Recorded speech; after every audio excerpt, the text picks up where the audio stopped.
Whenever you would like.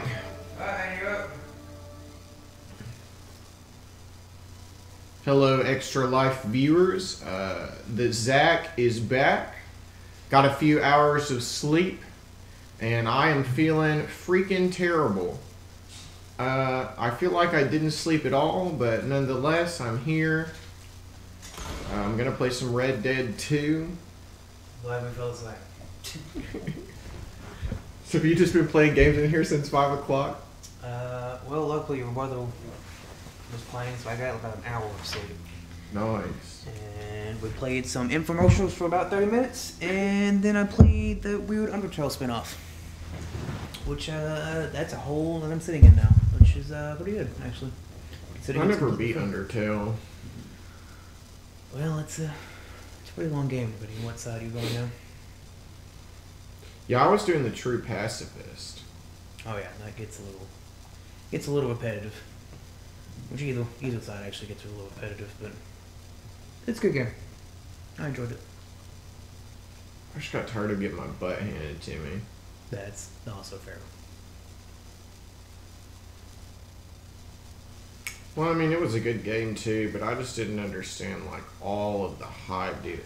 At the time that I bought it, that was back at the point where everybody was like, "Oh my god, Undertale! Oh my god!" And I was like, I mean, this is a good game, but like, is it that good of a game? Yeah. Then again, I never finished it, so maybe like one of the other acts is where it really comes to fruition. But I think it was one of those games that the fandom kind of made it more than it was, essentially. Not necessarily like a toxic way, which I mean, every fandom has that, but yeah, you ain't kidding, dude. There's some things that like I'm ashamed to like just because of the fandom. Yep. Like Rick and Morty is one of them. Dude, I already know what you mean. It's so toxic.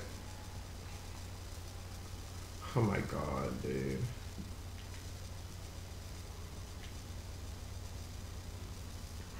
I have to go pay off my freaking bounty.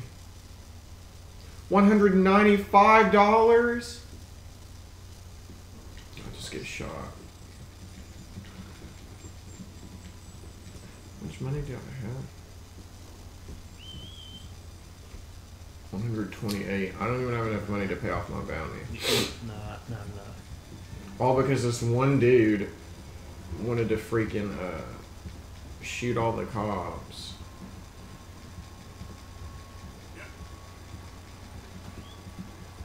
Well, I'm happy that Walker extended the witching hour for about 3 or 4 hours. What kind of infomercials did you guys watch? Oh, they were the Extra Life, like, like, hey, this is what Extra Life does, or hey, this is how I've been affected, or... I thought it was more like you were, acting like you were staying up really late at night, you know, and then all of a sudden you stayed up too late and it's only infomercials. Oh. Ah. Yeah. What is this? Photography. Would you turn the television up? Hello. Play today. Sure. What a country. I'm working on a project. Photography. Yeah, against that, dude. Of course. Wildlife. That's my thing. Or that's what I want to be my thing. I have to take another picture. A grumpy housefrau, a pompous middle-class burger. I will feed myself to the lions. Stand here. Here? Just... there. Albert Mason. Nothing more. Pleasure. I'm trying to find and capture images of our great predators before our greatest predators kill them all and stick them on some clubhouse wall. Good luck with that. Yes, not the easiest thing. But, well, I love a challenge. The trick is to eat a big load of meat and then relax and pray they don't mistake me for lunch. Oh, good heavens! My bag, that thing is robbing me! Oh, good heavens! Don't worry. That thing is Kyle. Sneaky one, too. Oh my gosh, it's my friend Zach! Hey, I know this guy. What's up? Hi, I'm here too. Did you go to sleep? I sure did. It was absolutely perfect. Nothing wrong about it. Except for the fact that you had to stop playing video games to freaking sleep, dude. Yeah. What a like, nerd. how lame. I don't know how people that do this all the time do it.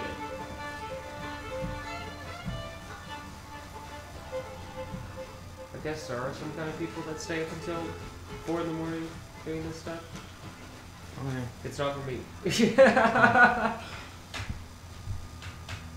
I definitely feel old because I used to be like, oh yeah, I can stay up 2 or 3 in the morning studying or whatever. Yeah. It's like midnight and I'm like, you know, what are you dying? Oh my god. Especially when you got 8 and 9 a.m. classes, dude. Yeah. Nearly impossible.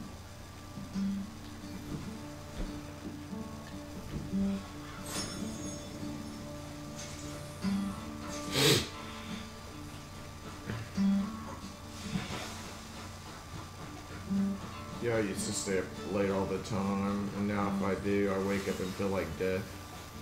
Yep. But then again, it doesn't really matter how much sleep I get. I always feel terrible when I wake up. Yeah. Like, I feel like if I get 3 hours of sleep, if I get 8 hours of sleep, I wake up and I feel exactly the same. So what's the point of sleeping anyways? I mean, you have to, I guess. What a stupid design flaw. It's not very smart, I don't think. Bags full of meat will tend to bring out the Until worst, science you know. determines like a concrete answer as to why we need sleep. I'm gonna call it stupid until I die. It's like you're practicing dying. Don't worry about it. Well, when you say it like that, it sounds like a really valuable Trying to skill. get myself But eaten. bring it on. I realize I am a fool. Forgive me. And thank you very much once again. Give me some money, dude. Like,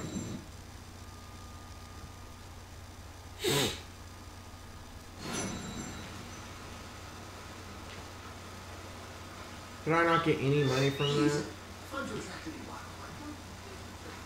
That's the only reason why I did it.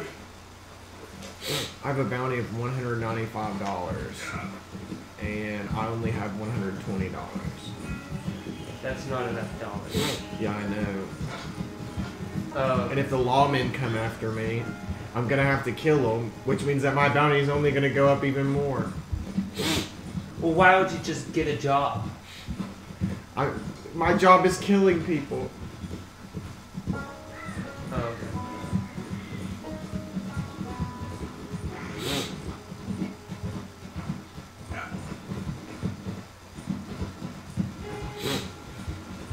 I'll just find some people to rob. It'll be okay.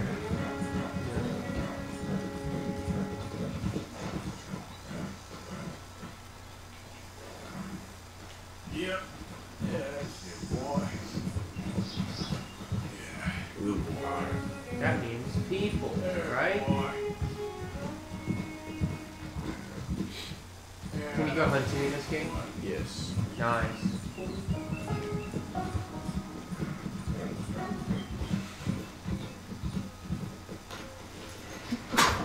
I wanted to share a payroll with anyone else. I wouldn't be out here.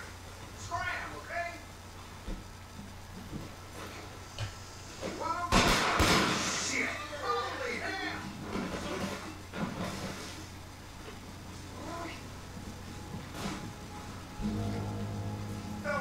Man, you got it. Just isn't your day, is it? We're going for a walk. Are you gonna throw in the river? Yeah. Oh, dang. No. I'm just gonna throw them all. That's not very nice. Ow! He shot me, okay? He deserved it. I'm the main character, okay? So I get to do whatever I want. Man, that would suck in real life.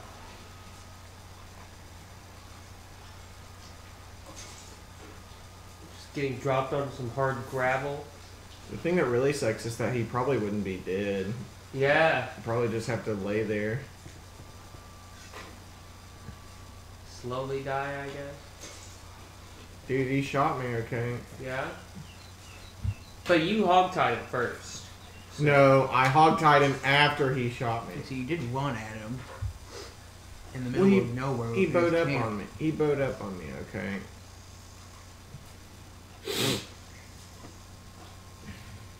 What'd you get out of it?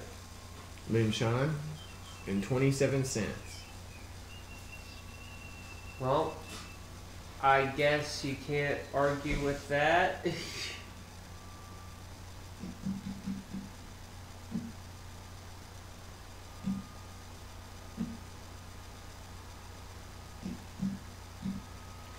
What? Fire arrows. That's pretty sick.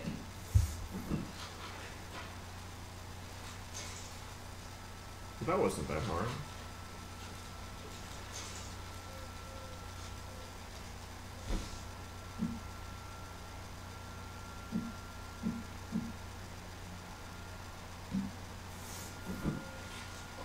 Your PS4 is hard at work over there. Yeah.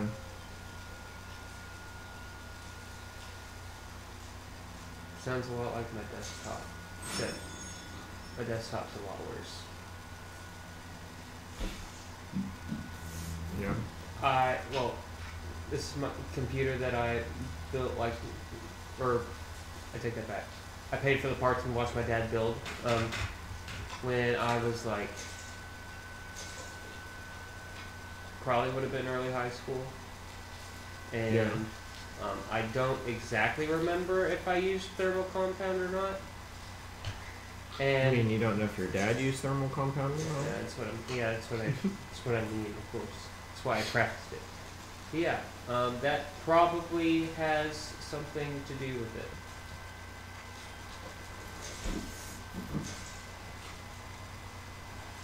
Alright, well, thank you, sir, for your generous donation of everything in your camp and your own life. Oh, hey, there's a trunk here. Yeah, I can't open it. Is there anything useful that you can do with a dead body? Laugh, because I'm alive and he's not.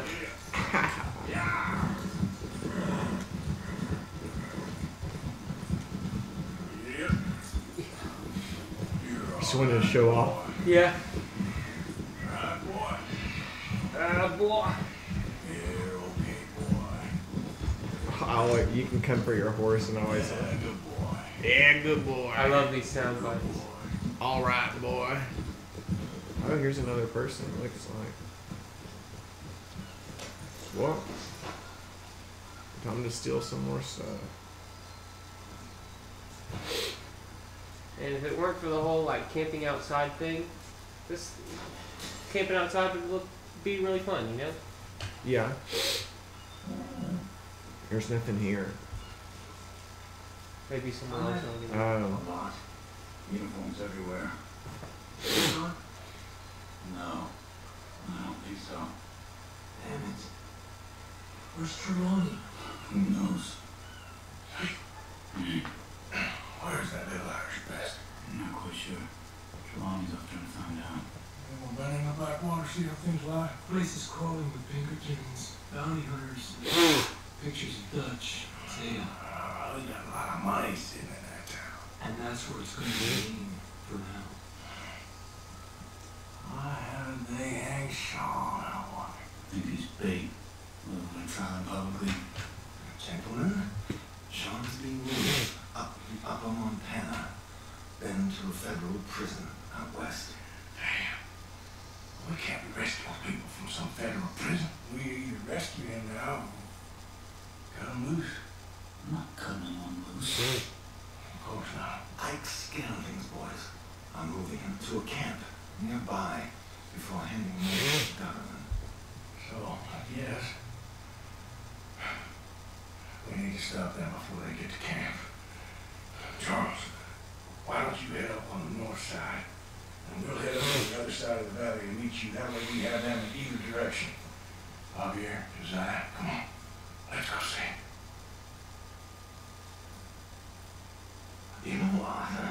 The government, or people whom the government like, seem to be very angry.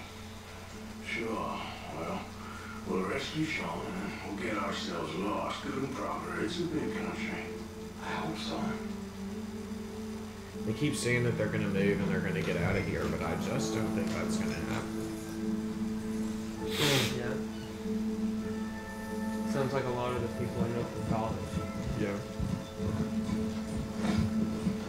Too real. Yeah. Follow me.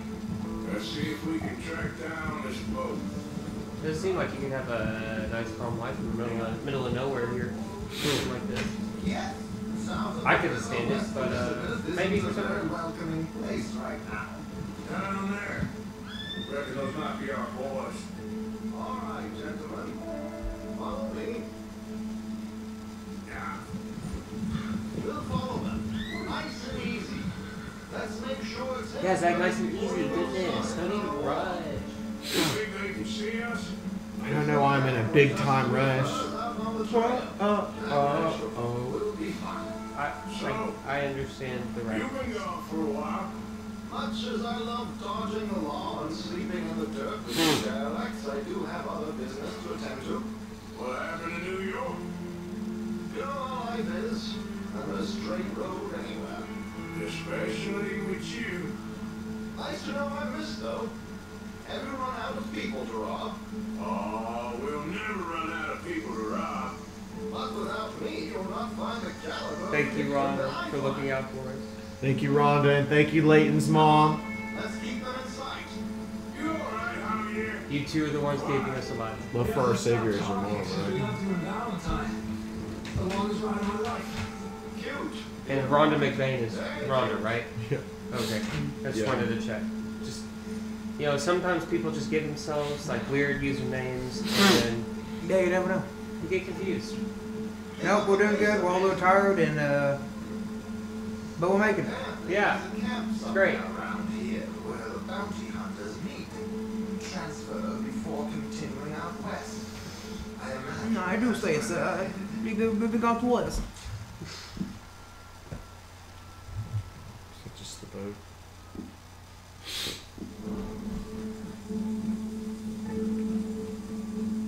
Tired of riding my horse. I want to fight people.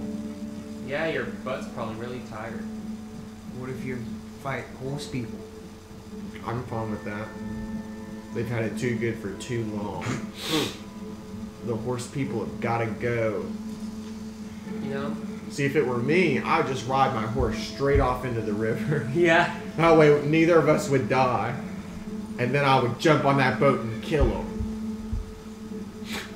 Just ride your horse off the cliff into the river. That would probably work. I paid $5 for this horse, okay? I'm not gonna do that. Hey, they pulled into shore. All right, let's take a closer look.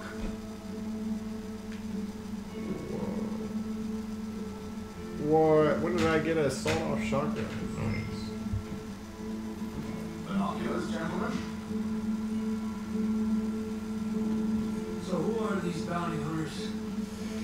I don't know too much about Ash Young's boys. But out here they're a big crew, wild, built some reputation in the last year or two. That looks like Sean to me.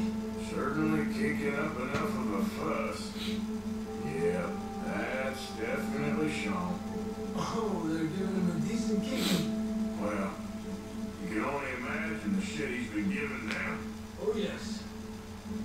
They're taking him up the I thought it was gonna be a lot colder today. Yeah. It's pretty cold last night. There's Oh, Charles that's on the other side.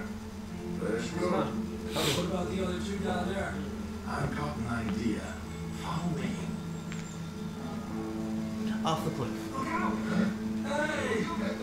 He's like, I have an idea, and then he just rides his horse off the cliff. Don't worry. I've got this.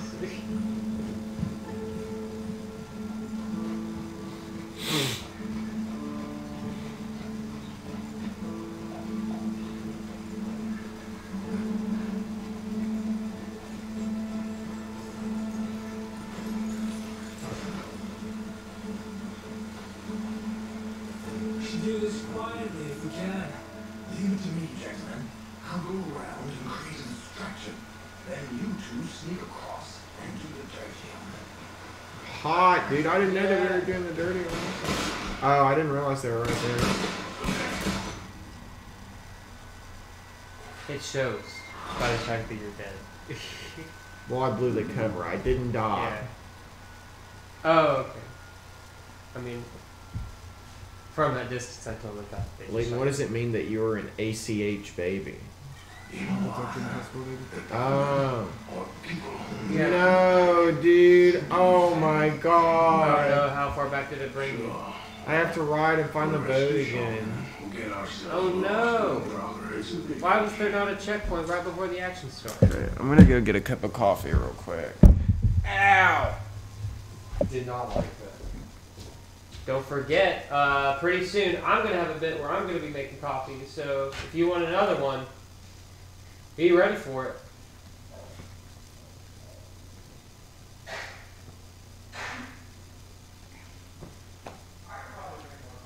Yeah. You know, like. Yeah, I like coffee. Why not? So, I was totally gonna like prepare a batch of like cold brew for this morning, but last night I forgot to do it. So that's what happened. Oops. It's no big deal though. Oh well. Would have been nice. Haven't made cold brew in a long time. So you just get coffee, you just stick a whole bunch of ice in it. You're fine.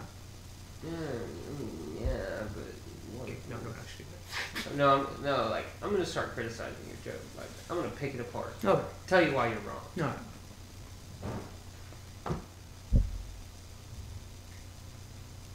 I like how that cactus is just like in the middle of the wall right there. Yeah. She's chilling out. I mean, you ain't never see a cactus grow out of a wall before? Well, this building, I wouldn't be surprised. Yeah. I mean, you know that like central to southern Arkansas is like prime climate for cactus growing.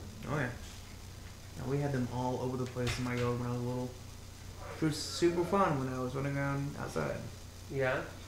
And then it would Nice. fall. And then cactus. Yikes. That's no good.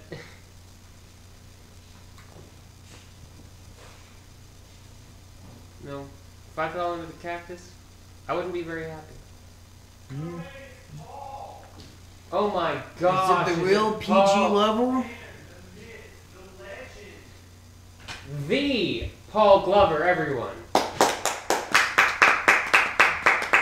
Is he inside yet? Oh. He's not even inside. Layton and Paul should make a production company together and call it Paul Glover. Well, you know what they could do? They could make like a small music album together, and then they could call it an LP. Yeah. Layton and Paul. Or they could call it Small Glover.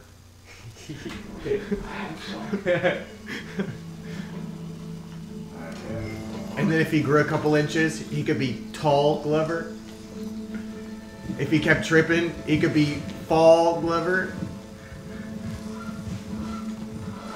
Okay, let's remember these for when he comes in, and we'll just do the whole bit over again. Yeah. Keep your eyes open for Think of some good ones, though. They got patrols out all over the Don't worry, I'm thinking. Yeah, south of the river, West Elizabeth isn't a very welcoming place right now. Why does he keep reminding me of Bane? They do kind of have the same voice. Dude, my horse straight up almost ran off there. Follow me. Little Bowman, nice and easy. Let's make sure it's in first before you go starting our war. You think they can see us? If they can, we're just 3 furlongs out on the trail. Act natural. We'll be fine. So, you've been gone for a while. Rebecca said she likes how they say fellers all the time. I get it. I'm like, it's not the same thing though. Is it not? You know how it is. And a straight road anywhere. Is that not exactly what they mean? Nice job, I Well, you know, I don't know exactly what they mean. So Yeah, like how are you supposed to know the intent behind the writers of this game?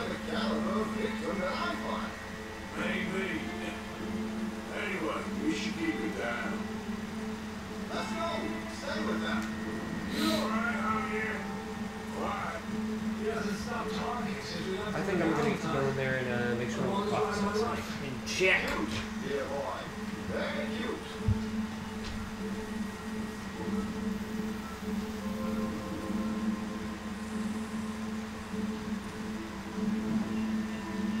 Push up, come on.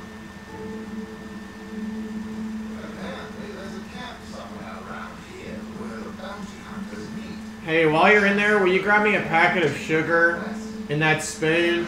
That's where they're headed.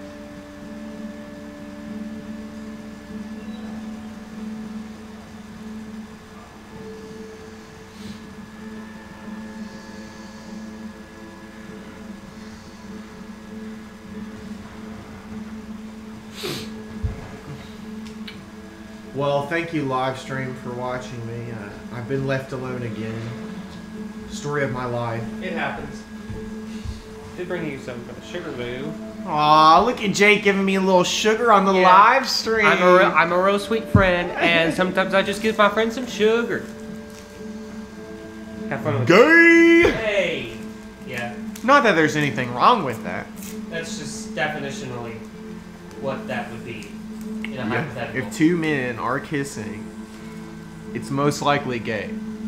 I'm not going to say it's gay in every instance, but in about 75% of the scenarios that I'm thinking of right now, statistically speaking, that's the way it works. it's at least a little gay, I think. I'm gonna take that bowl back. Let me make sure my coffee is. Yeah.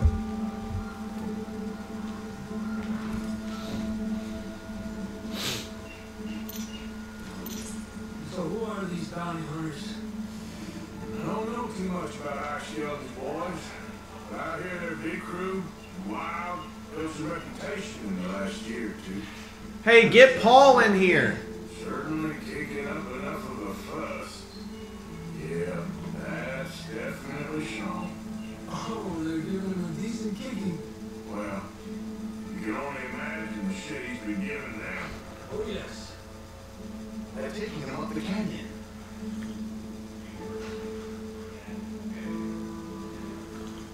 There's Charles on the other side. Let's go. What about the other two down there? I've got an idea. Follow me.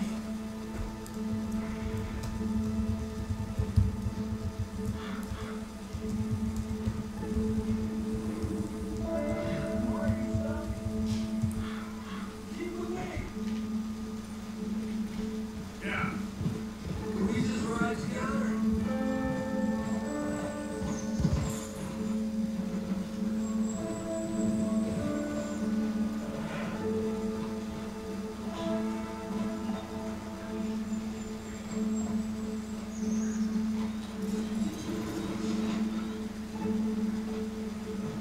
Do this quietly if we can. Leave it to me, Jack. I'll go around and create an distraction. Then you two sneak across and do the dirty on them. Okay. Get your knife ready. Keep your head down. Jake, you're missing it. I'm doing the dirty on him. Okay, let's move down. Don't cross until he's got their attention.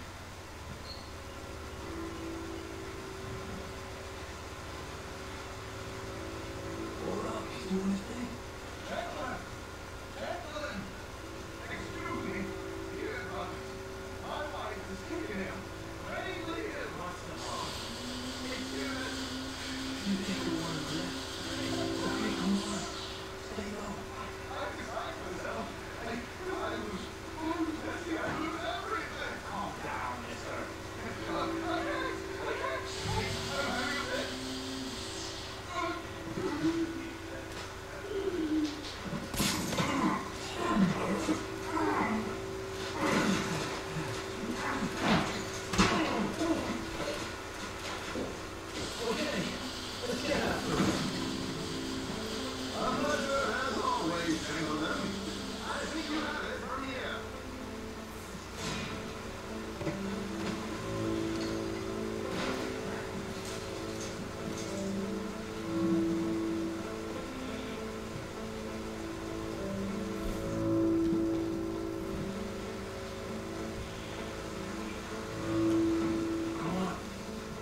Shoot halfway up the canyon through it.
Oh, I lost my hat.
Charles pissed you right separately.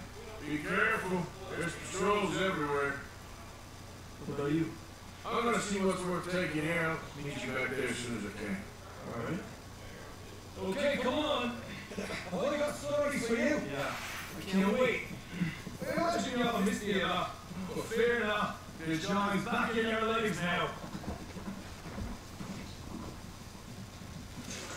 Yes.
Go, go, go, go, go! Ah!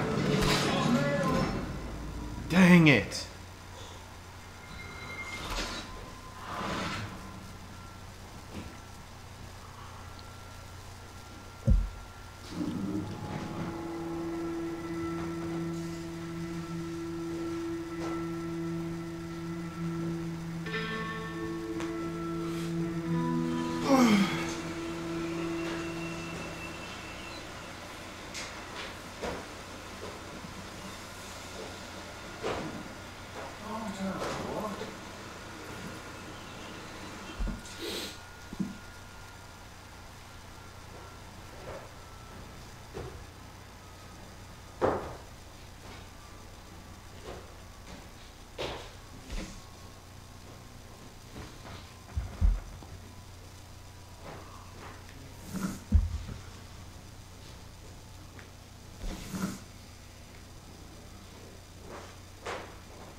Saw, dude. Well, I just got murdered. Get my water. It's water. It's good for me. I'm like 75% water. Why do I need any more, you know? I mean, the other 25% is just like meat, right? Yeah, and even that's got a lot of water in it.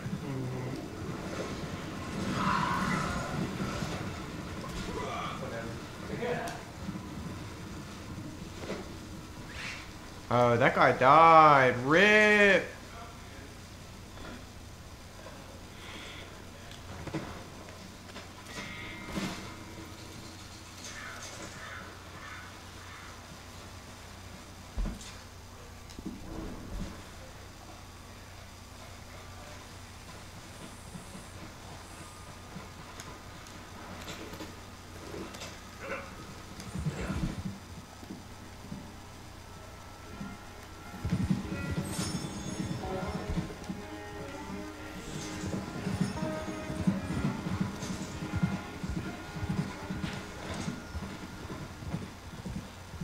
Now this is how you play Red Dead Redemption right here.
this goddamn home.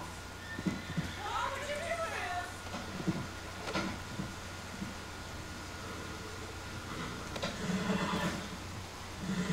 My God, dude. Gotta be free. I'm helping this woman. I picked her up off the horse, and then I literally just threw her on the ground. Her head hit a rock.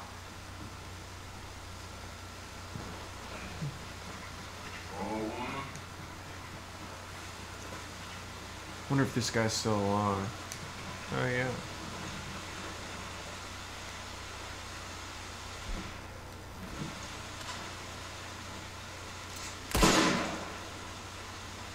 Well, that was nice. He kidnapped a woman.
about? I've only got to click my fingers and this town will string you up and call it justice. Just minding my own business. You want me to set you straight?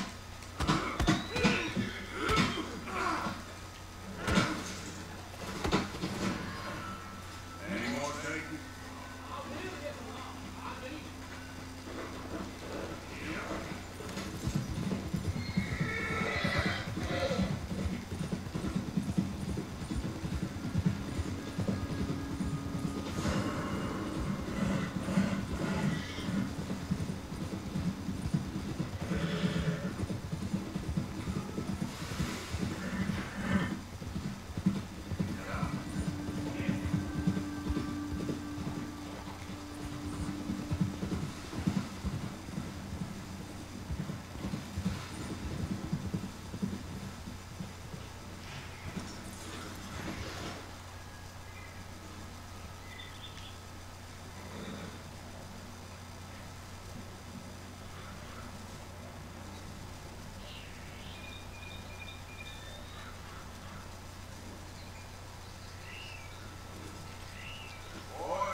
We had about enough of you around here.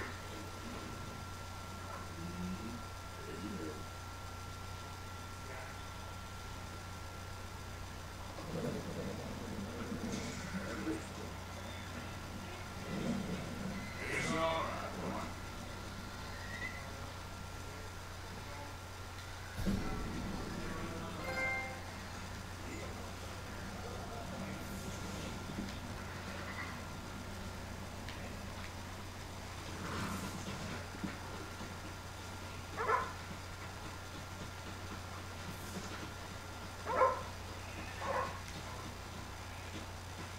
Oh, hey, come back, come back, come back. Hello, boy.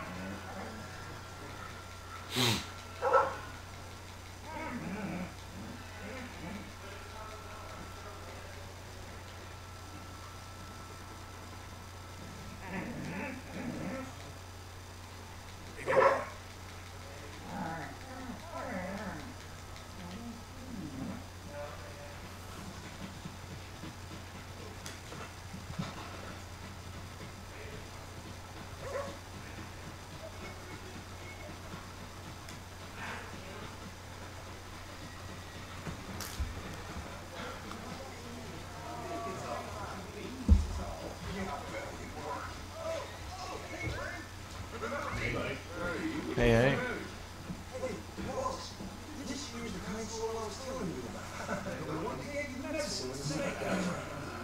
Yes, so. Listen, Frank, I know I'd never repay you, but how about you head over to the gunsmith and pick out your choice of item on my tab? Oh, well, thanks. Yeah, seemed like the least I could do. With him being set straight to the almighty. What can I do for you? Better outside told me I could grab something off time. One of the Biden's days. Ah, Morgan, huh? Well, he's a good forward.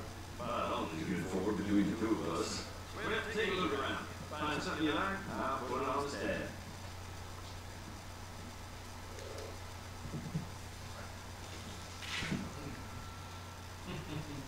This guy just told me that I can get a gun on his tab, and I'm going to try and find the most expensive one.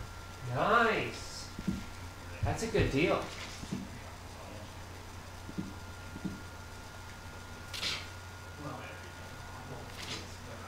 Ooh. Oh. Ah. Ooh. Okay. Let's see what else we got in here. Smells like bacon. Yeah. PG's prepared his bit.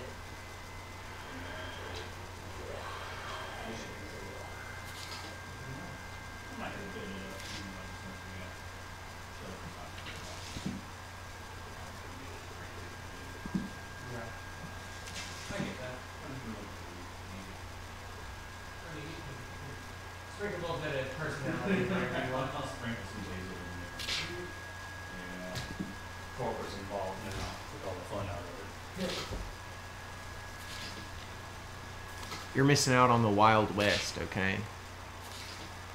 This guy told me that I could get a gun on his tab because I saved his life, so I'm trying to find what's the best one because I don't want to have to purchase it, you know? Thanks for saving Scott's life. We need him. Oh man, I can't get the one that I wanted.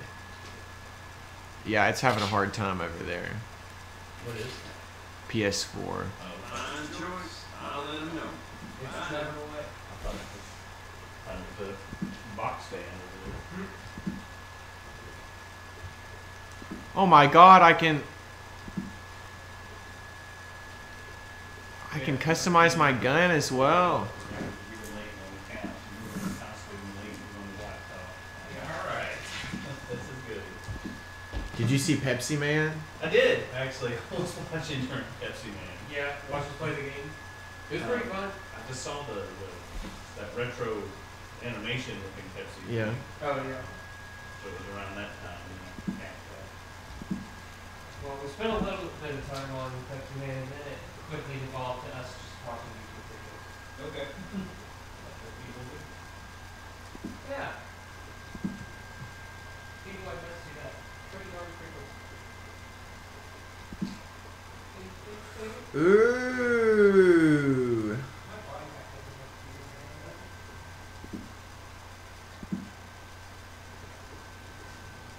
I'm not gonna waste my money on this, but I want it so bad.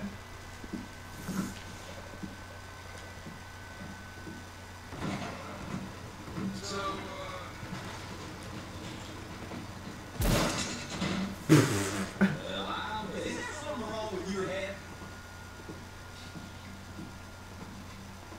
I'm on my business. Hey,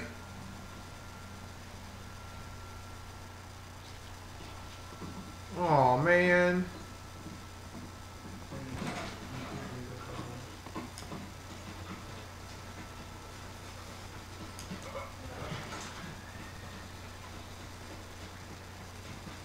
You look meaner than a kill kitty cat. What are you talking about? Just get out of my way.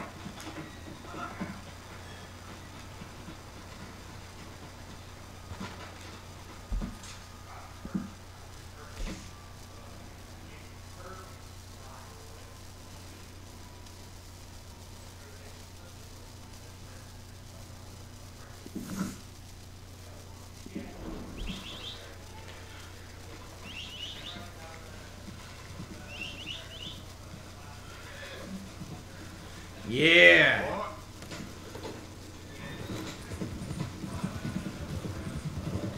Let's go hunting and sell some stuff.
trying? No, I'm trying to make some money, so I'm going and hunting and then selling it to the local butcher. Because I was going to do bounty hunting, but then this guy instigated a fight with me. So then I kicked his butt, and then they went and reported me to the cops.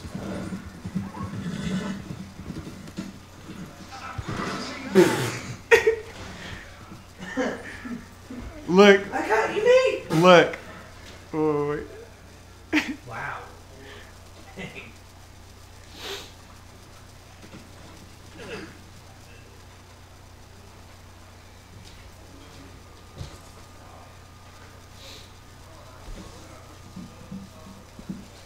One reason you came here, friend, translation of Lord's service. One bullet to the flag for 100 places. That's good, boy. Or not.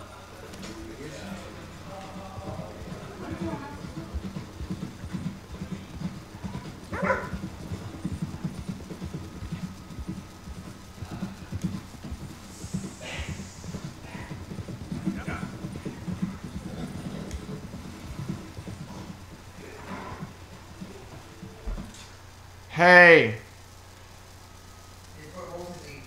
Come here. There's something on the screen and I don't know what to do. Or just hit OK? Sure. Oh, rip. Oh, you're gonna get lost audio. And we're back. Alright. We have no idea what happened, but it did. Oh, no, no, no, no, no, no. Whew. I almost rode my horse off a cliff. I know I joked about it earlier, but I've really bonded with my horse.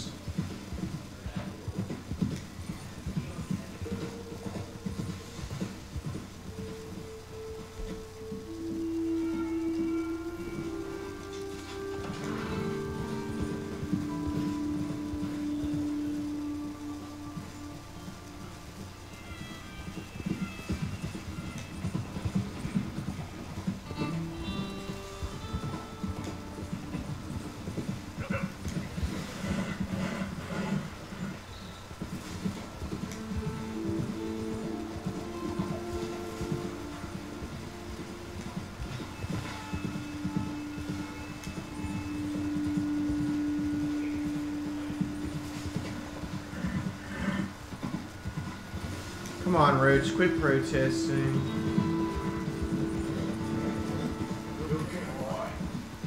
Okay, boy.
my god.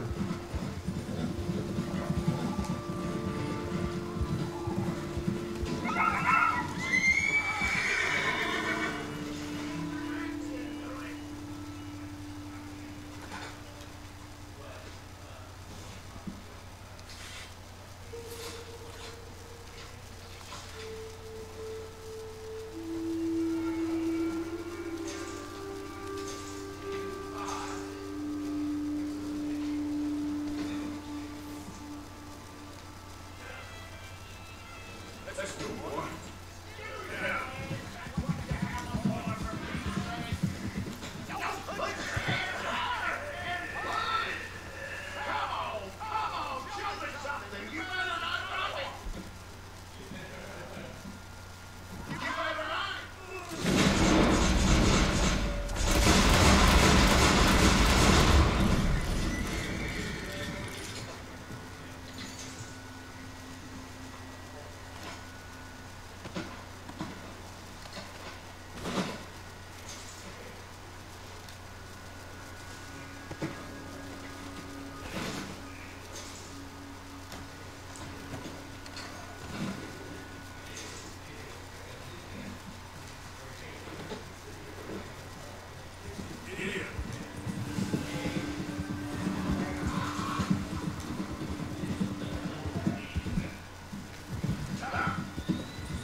Oh, hello again. Never too soon, huh?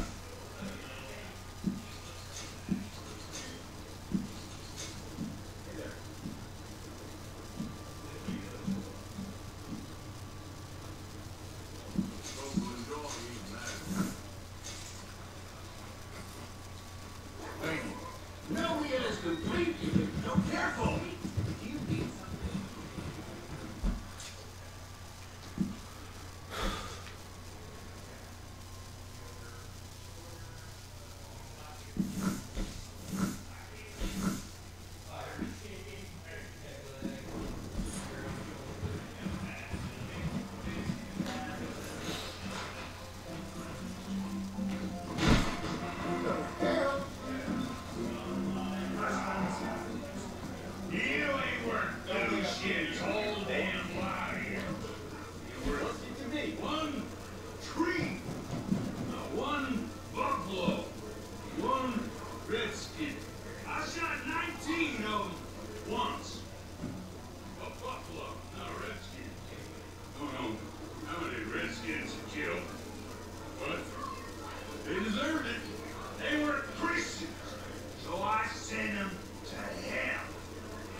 Stand no nonsense, man.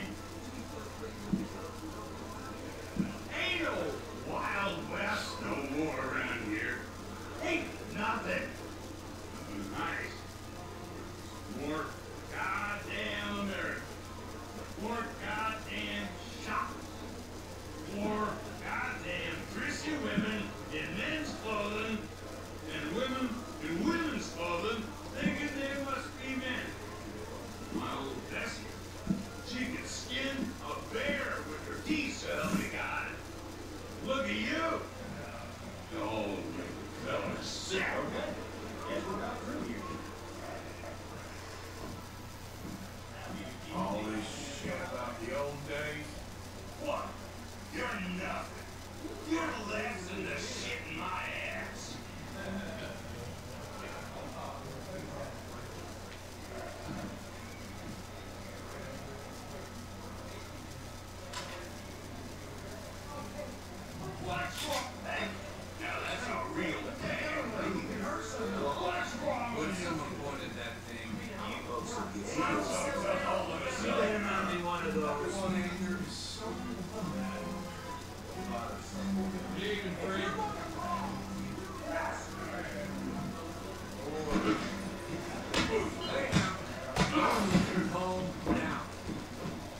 Hey. Looking at the cheats for this. Yeah.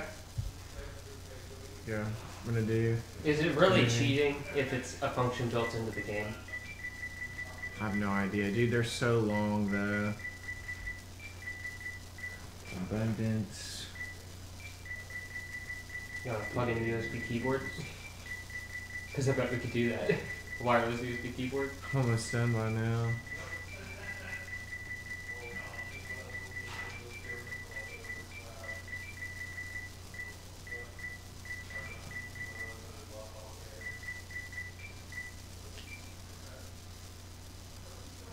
What?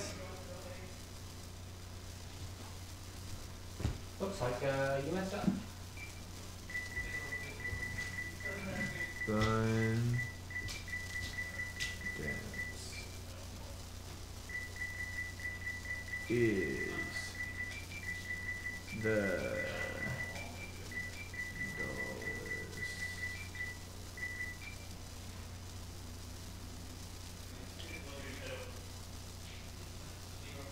I don't meet the prerequisites, what? Whatever.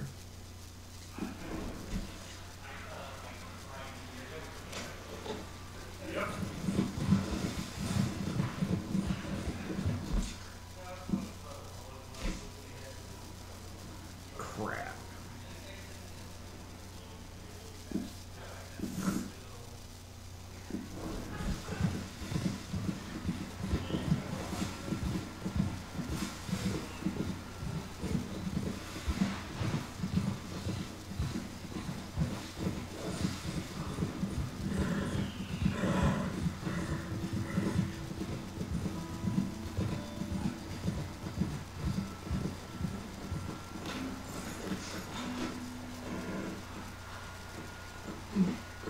We got a long way to go, huh?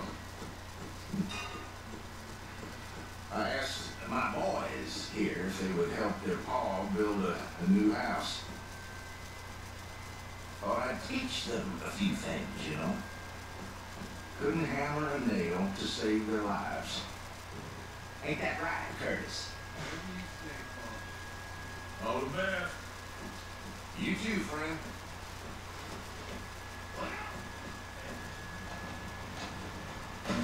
What in the holy hell are you doing, boy? Get that crack up again right now. I'm gonna be 100 years old by the time we get this done. No. Get away from it. Get away from it before you mess it up even worse than it is.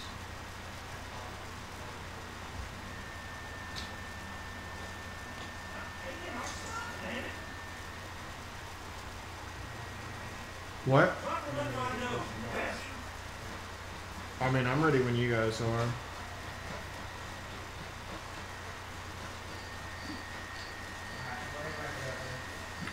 All right, well, this has been Cowboy O'Clock. Thank you for watching. We'll see you around in just a few.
No, that's not big enough.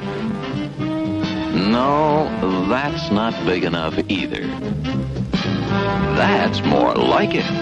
We're delighted to have you with us, and we extend a cordial welcome to you. We've lined up the top stars from Hollywood and from all over the world to entertain you on our giant screen with the new, colorful motion pictures you've been hearing about and reading about. To add to your enjoyment, we're all wound up to bowl you over at intermission time with live wire service at our snack bar, where you'll find a tempting variety of favorite foods and beverages. Your continued patronage is very, very... Great, we're live now. That was a really quick minute. How's it going, guys? Welcome to Coffee Corner with Jake Wyatt. So pretty much, I'm gonna show you like what I know about different ways of making coffee. That in my mind is far superior to your typical drip coffee that you'll have in a day. So we have 3 different methods here today. The first one is, this is what I started using, this is what I used to start making my own coffee. This is called the mocha pot. This is something that is way more common in like European cities, but European countries, but the way this works, this gives you a more like espresso-like cup of coffee. Oh, hey, Zach, how's it going? Hello. Oh, I can't help but notice that you have a cup of coffee with you. No, this isn't coffee. It looks like coffee, and it tastes like coffee, but it's not coffee. Well, okay. So the way that this method works is we have several different chambers here. The bottom chamber is where you'll put your water. It has this little funnel filter thing where you'll put your coffee, and then whenever you put these parts together, you put this on the stove, and the water will boil up through the coffee filter and come up through the top chamber, and that gives you. Wow. Hey, no need for sarcasm, Zach. Like, it's not. I'm genuinely impressed. This is a serious production. Like, I wasn't even being sarcastic. That's just my voice. So, like, because of the high pressure situation you got going on in this bottom chamber here, this gives you a cup that's more like It's closer to espresso. It's not quite espresso. It is pretty high pressure. The Arkansas Children's Hospital people are watching, so. I forgot about that. I was trying to forget about it. Oh my god.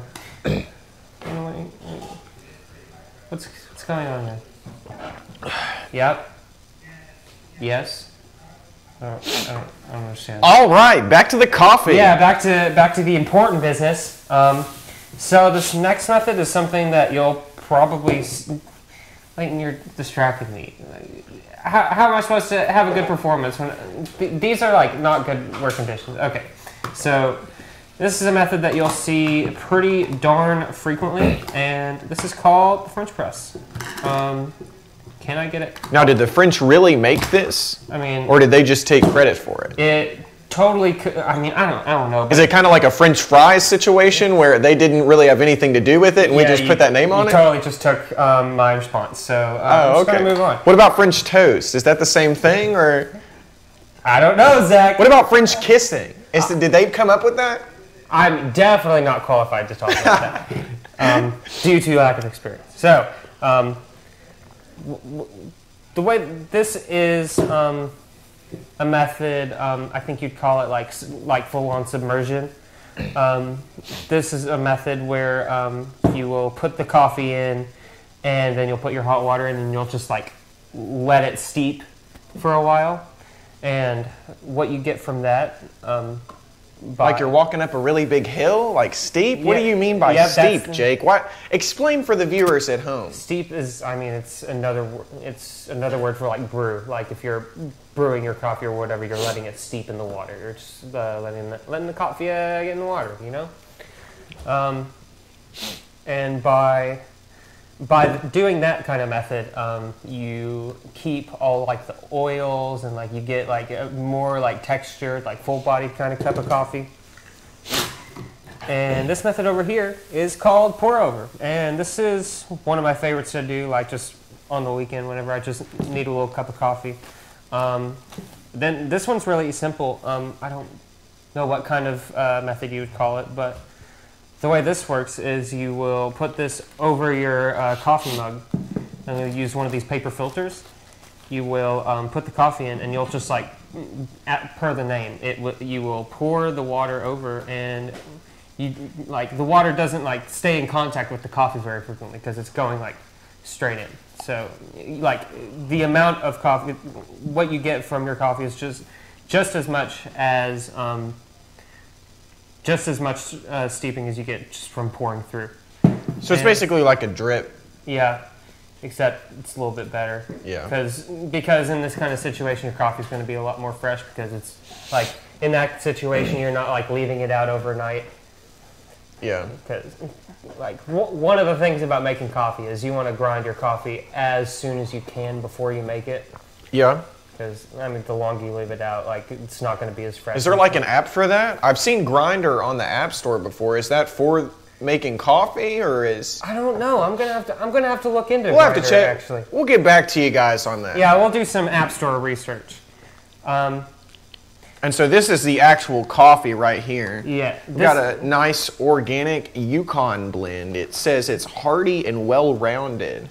Yeah, those are buzzwords. Sometimes there are some variances in the type of coffee you get, but why don't you? Hey, you talking about me? Why don't you give us a smell and tell me what kind of undertones you get in there? Does it smell both hearty and well-rounded, or do you think maybe it smells more well-rounded than it does hearty, or I don't what? know. As I'm smelling it, it really just smells like coffee. Yeah. So, if you want to smells like a bunch of beans to me. Yeah, it's because coffee is made of beans. Well, it kind of smells like... Let's continue this conversation as we start making some coffee. All right, let's do it. So conveniently, in this building that we have an electric coffee grinder, which is very, very valuable asset to have in your coffee making rig. I have one of the ones that are way cheaper, and I think I don't think it's very good because it spills out every time I try and start the grinder. That's what you need the app for. I know. I haven't looked into it yet. I need to do my research first. before we start with the coffee, we need to get our water in this bottom chamber. So you will see on this water chamber, there is a little vent right here, and you pretty much just want to fill the coffee up to right below that point. Conveniently, we have a nice case of I'll bring this over so the camera can see it. We got a nice big old thing of filtered water, because the cleaner your water is, the better your coffee will be. I mean, if you're into, like, if you don't have a water filter, it's fine. You can use tap water, but it's not going to be the same. So if coffee is a bean, does that mean that I could grind up a bunch of like baked beans and make a cup of coffee out of that? No. So, well, okay, moving on. So, as you are filling this chamber up, you'll get your coffee in here. You can pretty much fill this up completely, but you do not want to pack it in because you need plenty of space for the water to come up through. If you pack it in too tight, then you will have, and like some parts will get more water than others, and it's not a terribly clean situation. Back here behind us, we've got the illustrious Paul Glover. If I knew his middle name, I would say it. I'm just going to say Paul Rock Glover. Because he rocks so much. He's such a cool guy. I like him. Nice. So, anyway, he's preparing things for the next bit. Which you should stick around for, because we're going to have some really good breakfast to pair with our coffee. Paul, have you got a burner available for me over there? Fantastic. So we will let this sit on, like this goes directly on the stovetop. Yeah, this one? All right. And as we're getting some stuff set up, I'll start getting some more water on the boil so we can use it for our other two methods. Wow! Wow, water. I'm thinking about those beans. I am thinking about those beans. Actually, we're not using that. Yeah, we're definitely not using this coffee. Yeah, it's more of a prop than anything. Movie magic. We already had the coffee made before. Yeah, it's like a real cooking show where the points are made up and the rules are made up and the points don't matter, right? Yeah, that's what they say.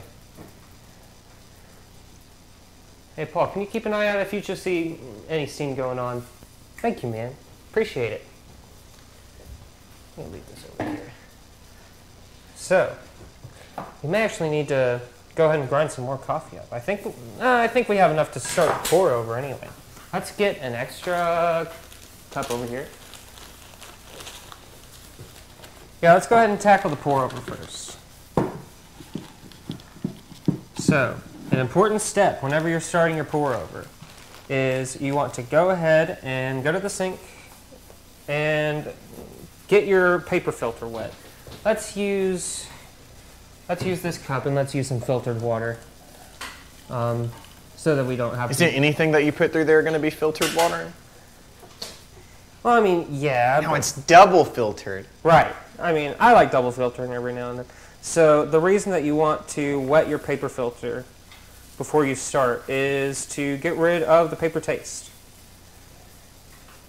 So we will... Can you really taste the paper in your coffee? Is that a real thing? Yeah, it's kind of gross. This just helps out a little bit. I mean, it is kind of like eating a tree or something, right? Yeah. And I'm not terribly into that. I tried it before, but it was all bark and no bite, you know?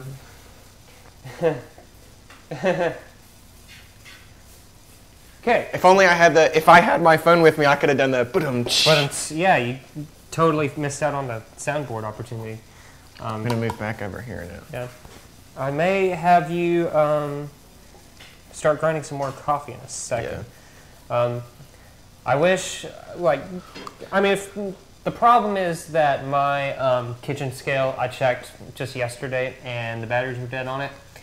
So this is the point where you have to start eyeballing it. really, whenever you're making coffee, you want to measure out your coffee by weight and not volume. So you would want a kitchen scale ready to measure, because you want to measure your grams of water versus your grams of coffee. But I do not have the chance to be that scientific today, so I don't think water is measured in grams. I mean, it can be. I guess like it could be. You can measure it in weight or by volume. So I mean, I just emptied this out. I think it'll be enough. Yeah. Wait. Hey. Thank you, sir, for your service. All right, are you guys ready for one of the worst sounds in the world? I think that'll be enough. I mean, really what I do whenever I start making coffee, because I can never remember the right proportions or whatever, so I always just Google it. I always just search for it again, because I'm never going to remember it. And that's fine.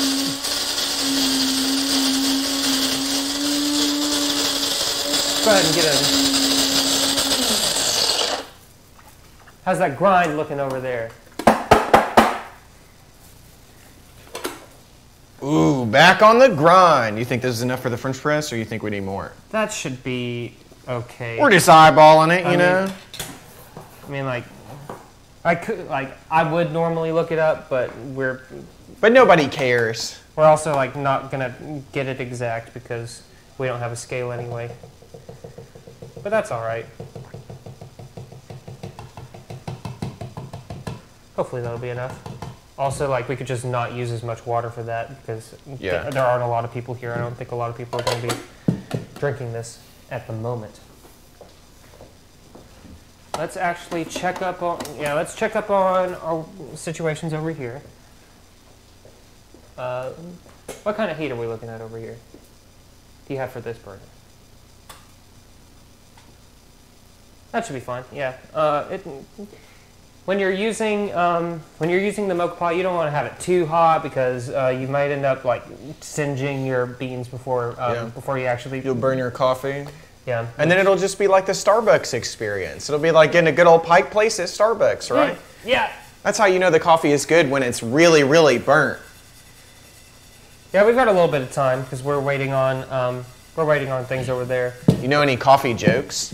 Well, I do have some coffee facts that I wanted to. Okay. Because I did a little bit of research before the show, and I kind of just want to show it off because I put a little bit of work into it.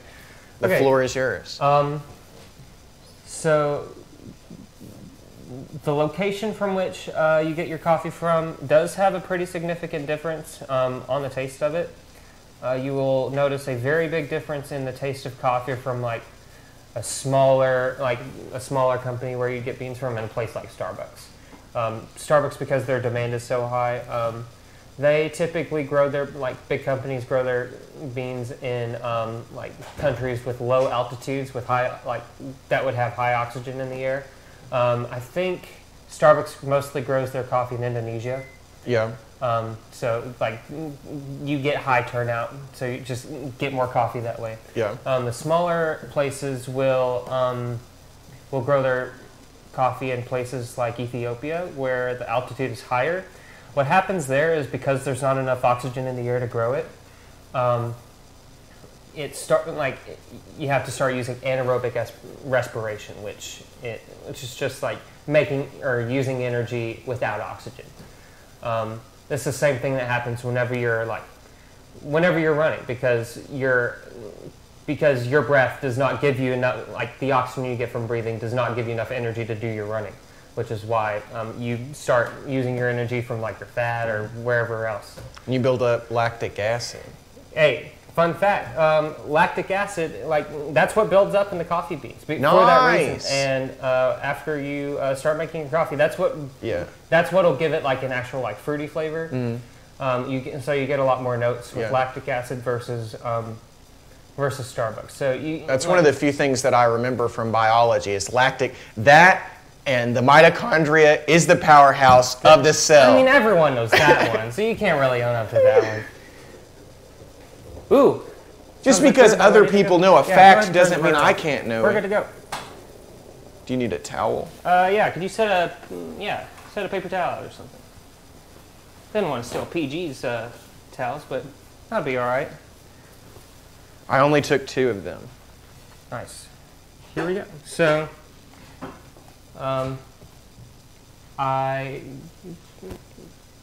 let's just check out this. Just look at, see all these. It is pretty brown. You see all the this stuff on the surface here. Yeah. That's all those oils from the coffee. Well, it looks like coffee and it smells like coffee. My question is, how does it get from the bottom to the top? I mean, whenever you're on the stove, right? And, Yeah. The coffee's building up, or the water's building up pressure here. Yeah. Because heat and physics. Yeah. So it came up through that middle chamber, and the water filtered through all that coffee, and that's what we get up here. The question is, can we take this coffee and make the pour over, and then take that coffee and make the French press? These are like too many levels. Ooh, and is our boiled water coming? Nice. So let's crank that one off as well. Zach, do you mind grabbing that orange French press that I have pulled out over there? I have this one out just so it's easier to pour into the other vessels. Probably should have done this over the sink, but that's okay. It's all right. And that'll give us plenty of water to work with. Here. You don't have to dump that out, that's clean water. So now we have a nice bit of water that was just off boil. I think you want to wait 30 seconds off of boil before you start doing this. In both of these situations, what you want to, before you just go ahead and pour all the water that you have, you want to just get all of the coffee wet first. What that is going to do is allow all of the carbon dioxide in the beans to kind of escape. After I do this, you will start noticing bubbles on the surface of the coffee, and that is CO2 escaping, and that is going to make your coffee taste a lot cleaner.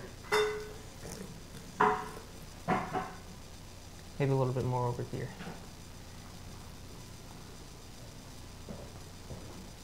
Notice all those little bubbles there? Nice. I don't think we're getting as many bubbles in this one. Yeah, that's all right. But we can let that sit for a little bit.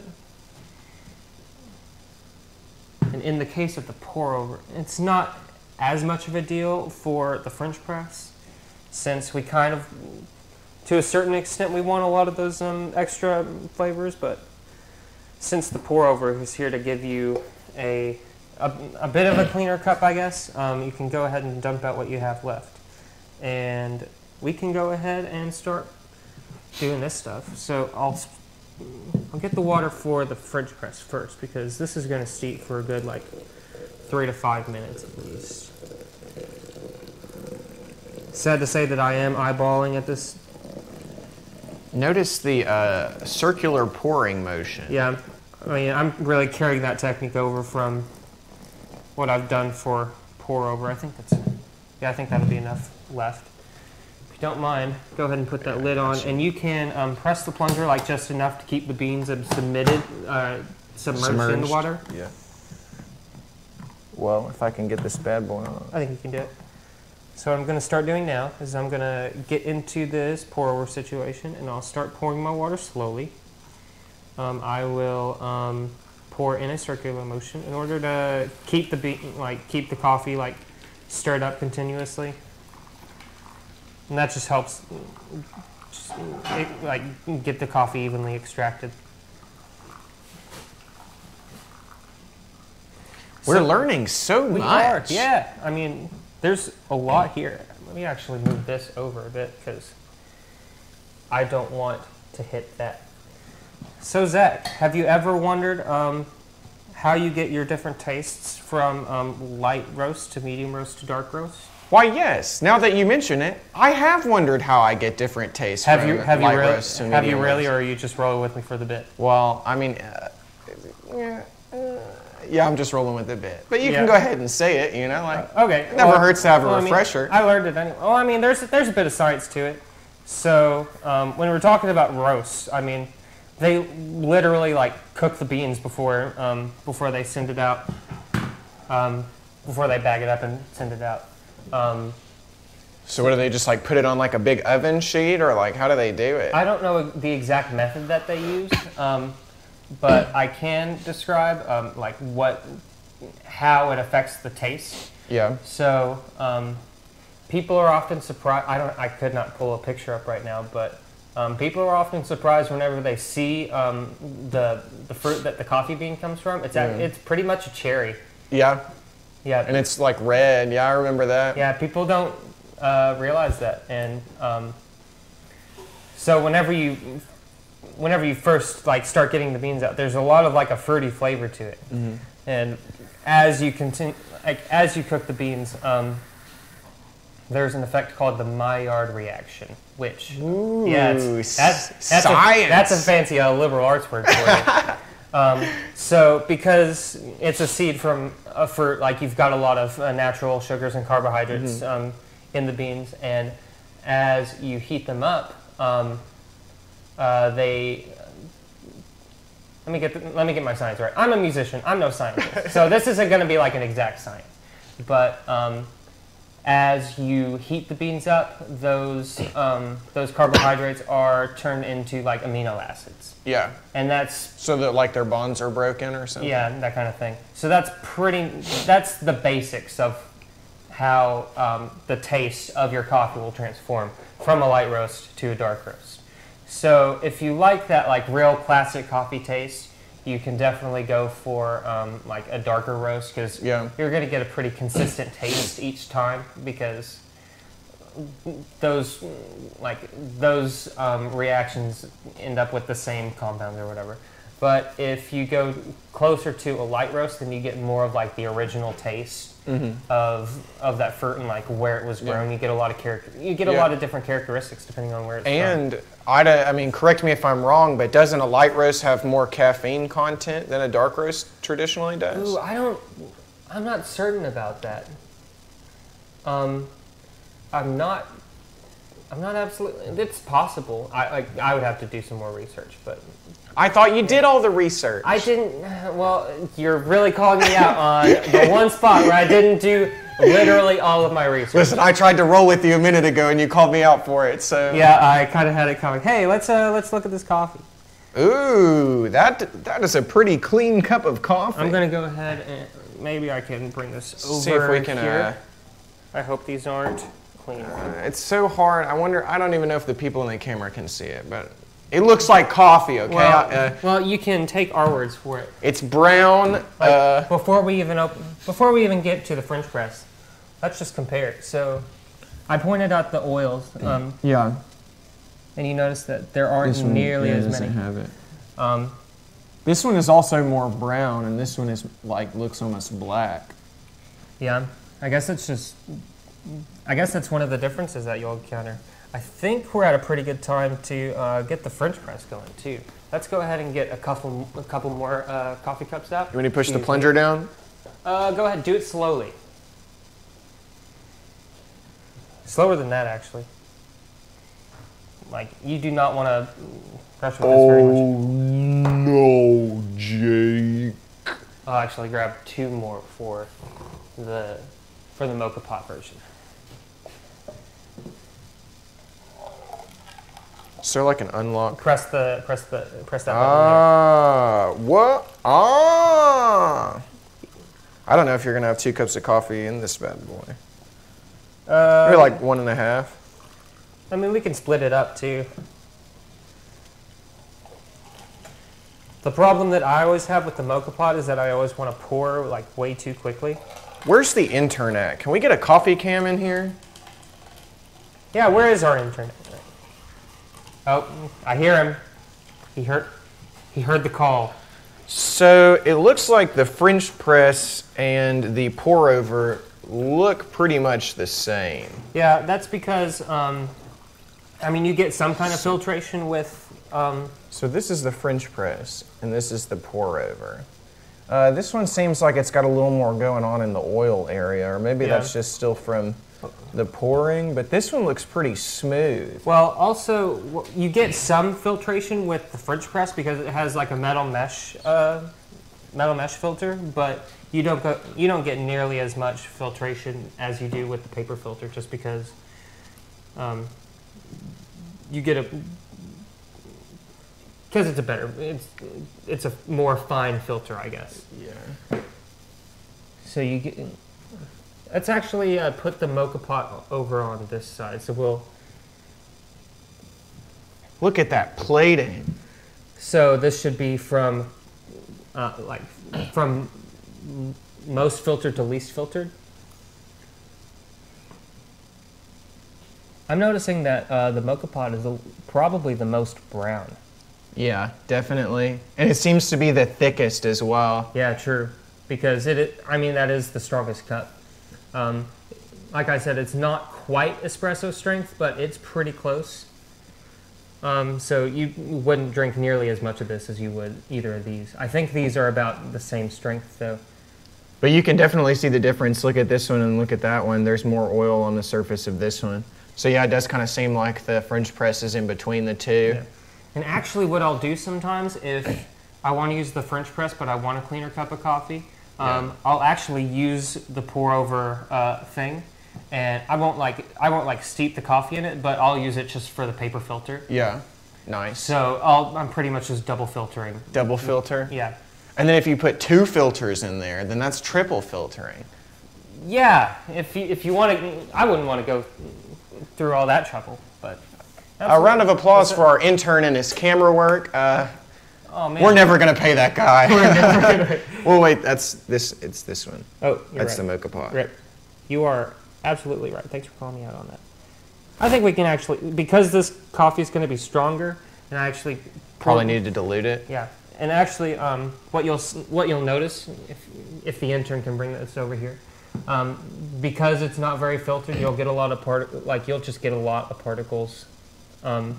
At the end, so you don't want to pour absolutely all of it out because you get kind of the coffee poop. Yeah, I mean it's the really dirty part of the coffee that you don't really want coffee all the poop. That's what it's called. Yeah, isn't that what everybody calls it? Yeah, it makes you drink the poop and it makes you poop. Like I'm gonna split this one up into 2 cups because that's here's a little bit more from the French press as well if you want to cut it with something. You can also I bet we can get a pretty even, do you want to pour some from that second French press cup? Try and just mash it up. I think, so we have the 2 from the mocha pot, the 2 from the French press, and 1 from the pour over. And you can increase or decrease your portion size if you actually do your research on how much coffee and water you're supposed to use, but in a pinch, if you really want coffee, just do it, and if you mess it up, then you can adjust your method over time. And I think that the real lesson that we've learned here today is never use the Keurig to make black coffee. It's horrible. It's not good coffee. And also, you're just contributing so much plastic pollution in the environment. Yeah. Have you seen the pictures online of just garbage bags full of K-cups? I mean, I've even got one of those reusable ones, but it still sucks. It's still not it sucks so hard, dude. It's like the rebound date of coffees, you don't really want it, but it's there, and you're just kind of okay, well, I guess I'll have a cup of Keurig coffee, but you always regret it afterwards. Oh, yeah. When it's all said and done, you regret it.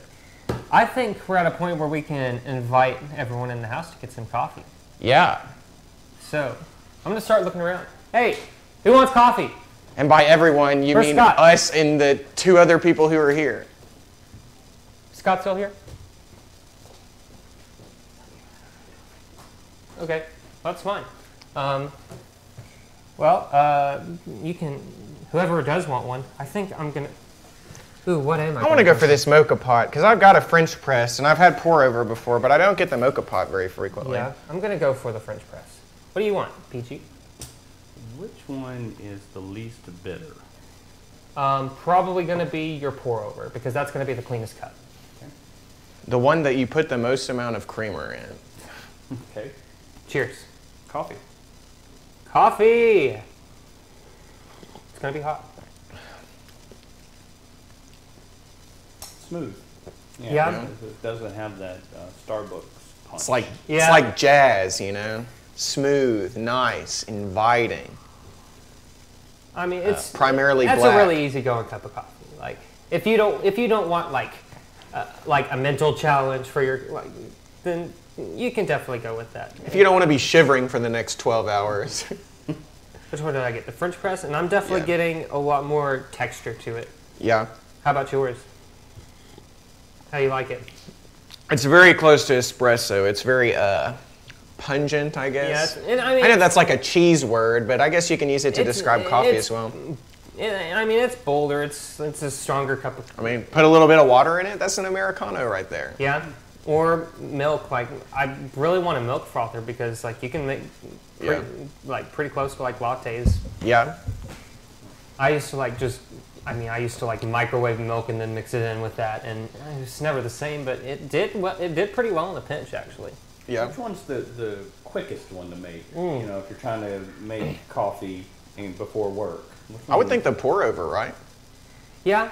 Well, I mean, if you want the quickest cup, like you can do the drip machine, and like it does okay in a pinch. Like if it's a functional cup of coffee, just to like get you up and about.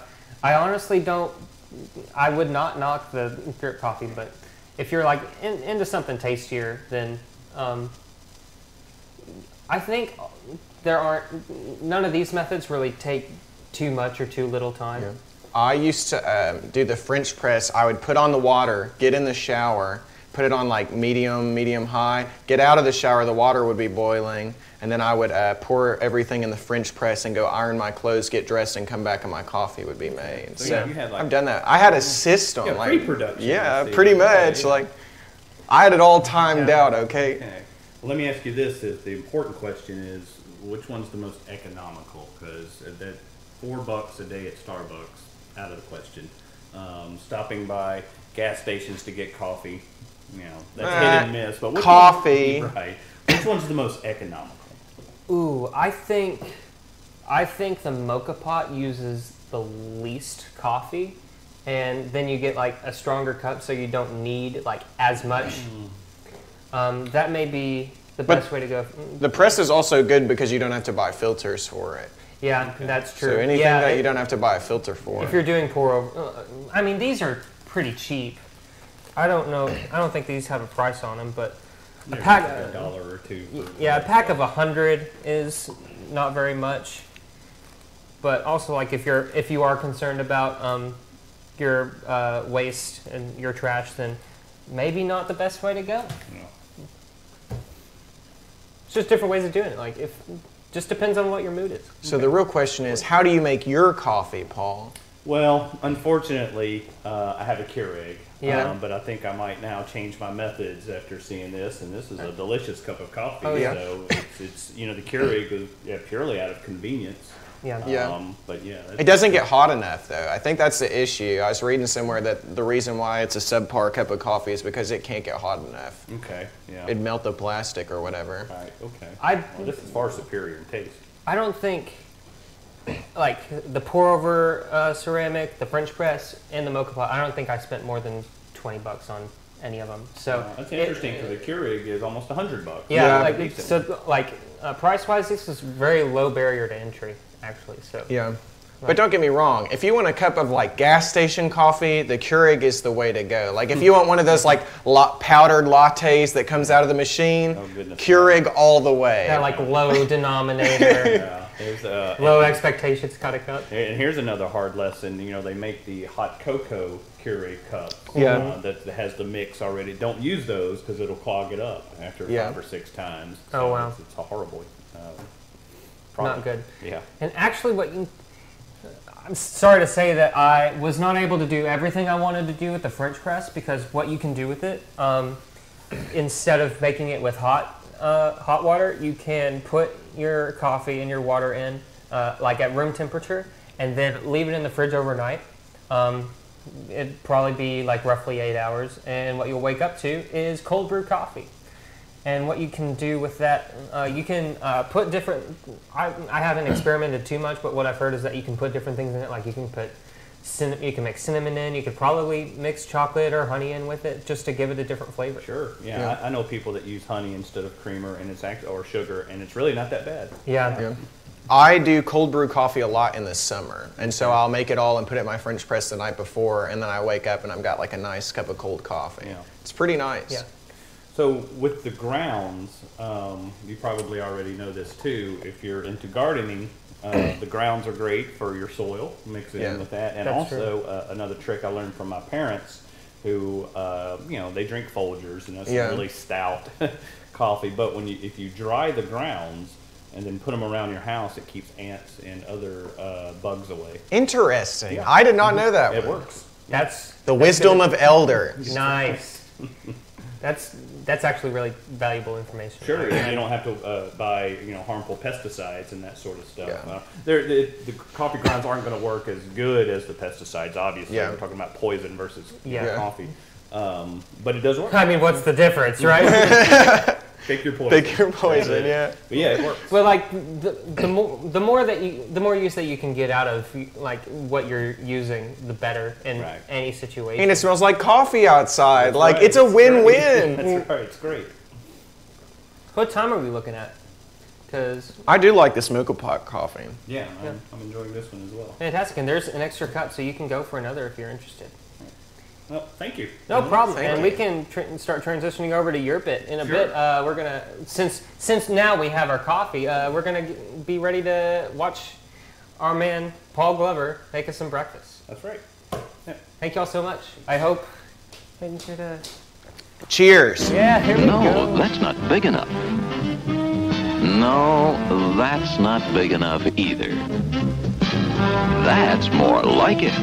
We're delighted to have you with us, and we extend a cordial welcome to you. We've lined up the top stars from Hollywood and from all over the world to entertain you on our giant screen with the new, colorful motion pictures you've been hearing about and reading about. To add to your enjoyment, we're all wound up to bowl you over at intermission time with live wire service at our snack bar, where you'll find a tempting variety of favorite foods and beverages. Your continued patronage is very, very welcome.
Hey, good afternoon, everybody. I'd like to go ahead and thank Leighton Hall for directing and putting this together. I'd like to thank the Arkansas Children's Hospital for partnering with us as we raise money.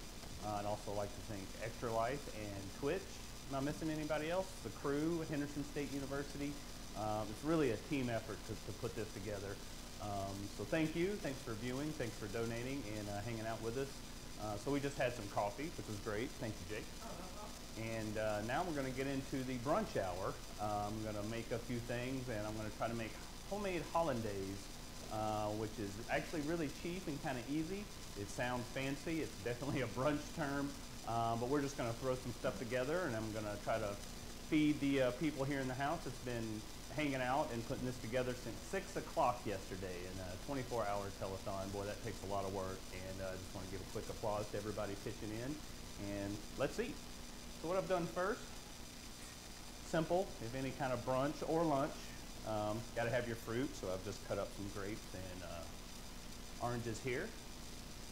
I have some turkey bacon, a little bit healthier. I have a little bit of real bacon too, you know, for taste, because it does taste great. But if you're into the healthy alternatives, I've got some turkey bacon ready to go. I've got a few potatoes already sauteed up, a little bit crisp. I'm going to go ahead and make some eggs. I'm going to make some English muffins, and then if everything works out like I want to, I'm going to top those with a little bit of hollandaise and fresh basil. So I'm going to get started. The eggs first. So I'm going to use a simple non-stick pan here. Little tip about non-stick pans, it's pretty easy to think, hey, I've been cooking some stuff and I got my dishwater over here, but with any kind of pan, especially non-stick pans, don't put them in the water immediately after cooking. You really just want to let it cool down on its own, otherwise it will warp. I know this from experience, and I'll show you this right here.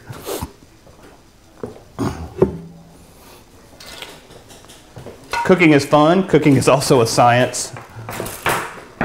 I don't know if you could really tell, but this pan's really warped, and it's because it's been put into the sink full of water when it was still hot, and that's a surefire way to start messing up your pans. So yeah, just a little tip to keep in mind, because these things can get kind of expensive, and you want them to last a long time. But this one right here looks like it's been pretty well taken care of, so we're going to go for the eggs first.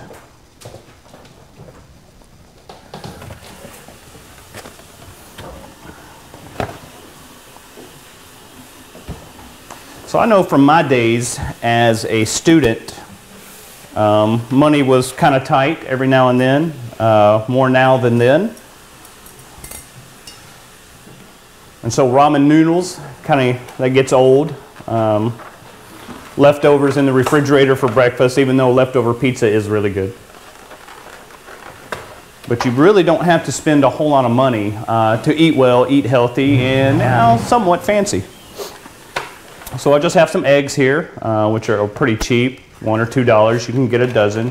The turkey bacon, $2, $2.50, and you get a lot in the pack. And of course, your fruits. You can look to see what's seasonal, and usually any grocery store you go into is going to have some sort of fruit on special, whether it's blueberries, blackberries, grapes, oranges, apples, just a whole range of stuff. You could step it up and go to the Whole Foods, spend a little extra, but if you buy a lot of fruit, you have to eat that fruit because it will go bad. So you really don't have to spend a whole lot of money. In fact, you can probably spend the same amount of money eating fast food or McDonald's or something like that every morning, which is okay every now and then, but you can really spend the same amount of money and eat a little healthier and honestly tastier. So I think there's a misconception sometimes with, especially with students. I know I was the same way, going, well, it's too expensive to go to the grocery store and buy all this stuff. I'll just, eat fast food or cheap. And it's really, you can find some good stuff to buy if you just go to the grocery store a little bit more often. Okay. So in my pan first, a little bit of olive oil. Now I like to use olive oil instead of butter. Now butter tastes better, obviously, but the thing about cooking with butter is butter gets really hot really quick. and there's a smoking point to it where it sort of kind of singes and it has a sort of a burnt taste. And of course it could smoke up your kitchen really quick, set off smoke alarms, and gets kind of messy. So even though butter does taste better, I prefer to put it on afterwards rather than try to cook with it. Depending on what you're cooking, as you'll see with the hollandaise, butter is actually a big part of it. But for eggs, potatoes, vegetables, if you're sauteing vegetables, that sort of stuff, I'd recommend a little bit of olive oil. You know, any brand will do. I just have the store-bought brand, which is fine, and that's what I'm going to use in my non-stick pan, because when I can get this pan really, really hot, but the olive oil is not going to get to a point where it starts smoking and singeing. So that's what I'm going to put down before I put my eggs in, and that way they'll come right out.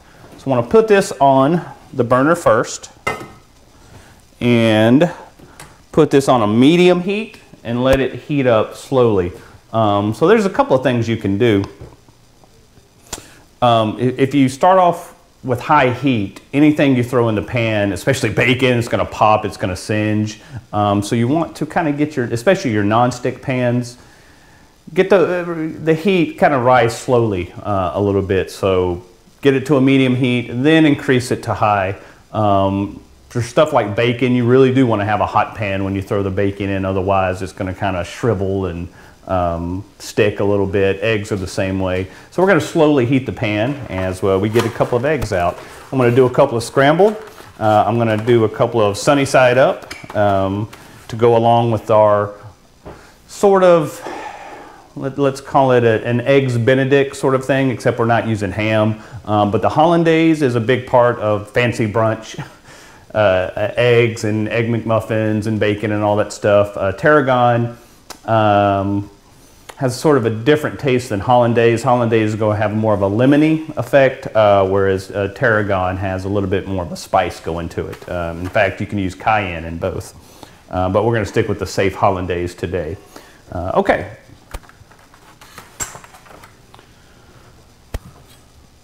So since I'm going to make my scrambled first, crack one egg, crack 2 eggs, try not to get the shell in there. Okay, and let's just go ahead and do 3. And that'll make a good amount to create us a couple of these brunch sandwiches that I'm making here. Okay. And now,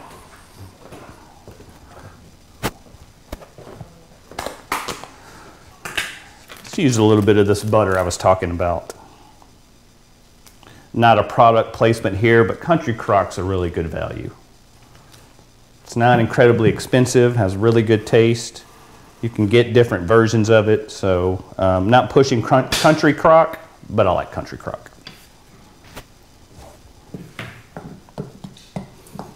Or Country Croc, if you're listening, I'm open to sampling. If you want to send me anything free, that'd be great. So here's the thing too, if you're doing scrambled eggs, people like to really scramble them a little too tough. So it's really just a gentle swirl to kind of mix them in. There's that old term, you know, egg beaters and that sort of stuff. It's really not necessary. So this butter is it's not melted, but it's a little soft. I've had it sitting out. So as I kind of just gently swirl a little bit. You can also put a touch of milk in there, a touch of cream. Some people like to do that. It makes them a little bit fluffier, and that's what I'm going for here. So I kind of want fluffy eggs. So it's just a gentle swirl. Okay, now I'm going to take them over here to my pan that's been heating up. And I've had it on medium heat. Now I'm going to turn it up to medium high, give it about 30 seconds.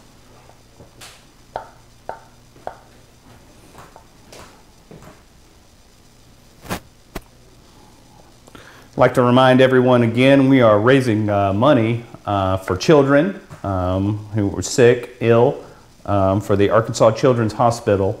Any donation is appreciated. We thank you for tuning in. Thank Henderson State and the Innovative Media Department for providing the facilities, and Henderson Television for providing the cameras. Leighton Hall, again, the director, has been working really hard. I think he's needing some sleep a little bit. We're going to try to let him do that, but he's been really directing this whole ship, and that's been great. Zach Walthall, Jake Wyatt, Scott McKinnon. There's a lot of people to name, so as I'm preparing this, I'm trying to give them all a shout out. Okay, let's cook some eggs.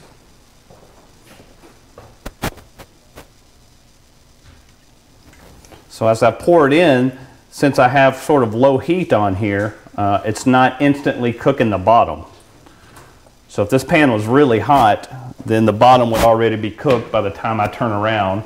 But if you cook it at a lower heat, medium high, gives you a chance to let the whole body of eggs warm up. And then I'll start swirling them again. Again, I'm not going to attack the eggs and really scramble them. I'm just going to kind of gently swirl them a little bit, let that butter melt in there.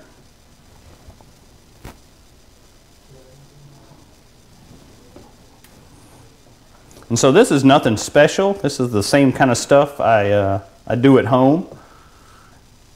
It takes a little time, so I don't know if it's something you can pull off before work or school, but that's, we're doing a Saturday or Sunday brunch here. All right, now the eggs are cooking up nicely as I keep swirling.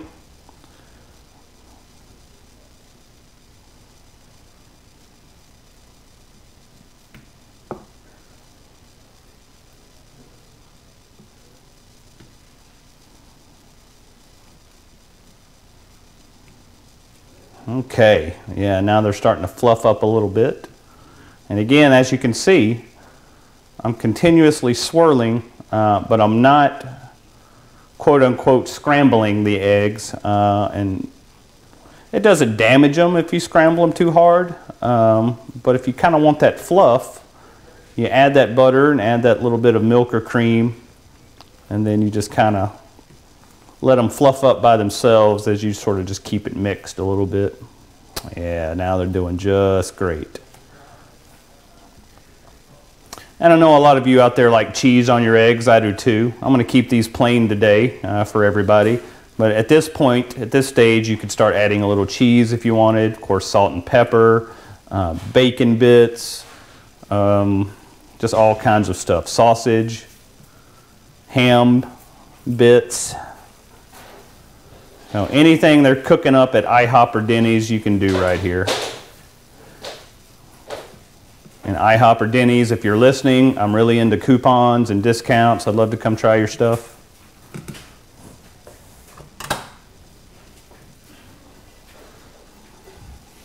Okay, so just kind of bring this over here a little bit so you can get a little see of that. Again, nothing special, but they're fluffy. I'm going to set these off to the side for a minute as we soldier on.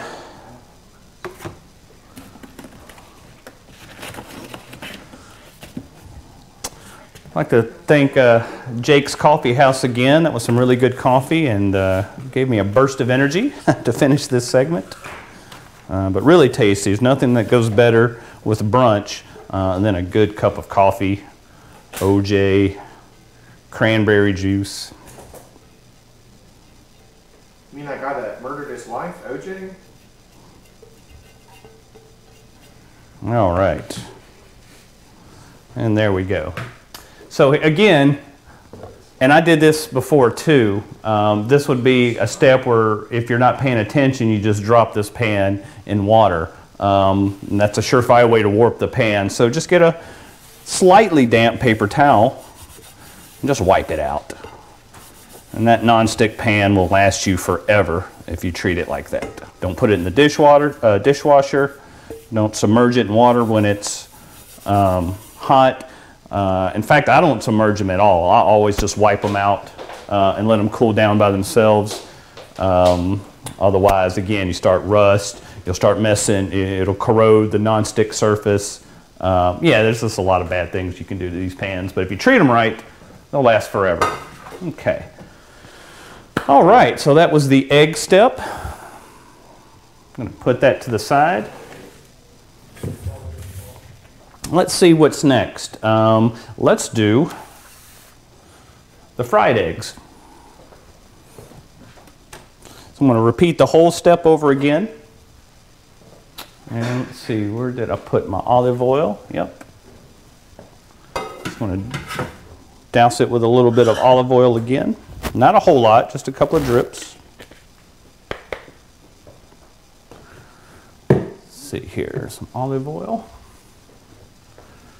And of course, if you have help, you know, you can have a couple people going on burners and cooking some of this stuff up at the same time. But since our last step will be toasting an English muffin to put all this on, then we'll have some heat from that. So I'm going to evenly spread. Okay.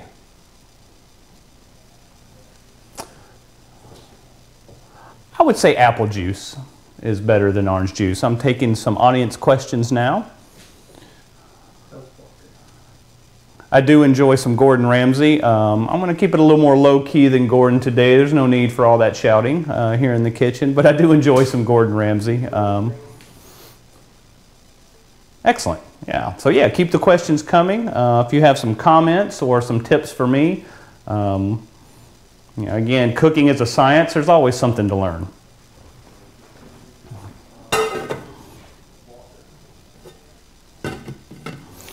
All right, now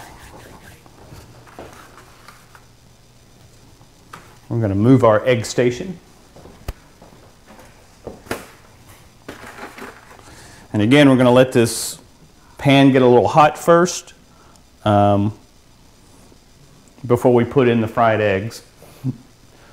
So the next step, we're going to cook our turkey bacon. If you had sausage or ham, now would be the time to do that. I've already got some of this fruit cut up just for presentation. I have some strawberries ready to go. Yeah, so all the elements are coming together for our Saturday brunch here at the Innovative Media House as we help to raise money for Arkansas Children's Hospital. And by the way, well, that's interesting. 2 yolks in 1 egg. Look at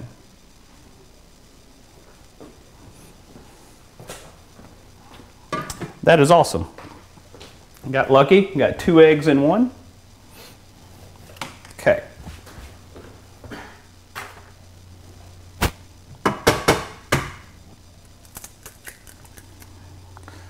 So yeah, this is the 3rd telethon that Mr. Leighton Hall has directed, and that Jake and Zach and some other crew have worked on. We've raised money for the Arkansas Children's Hospital before, also the Clark County Humane Society.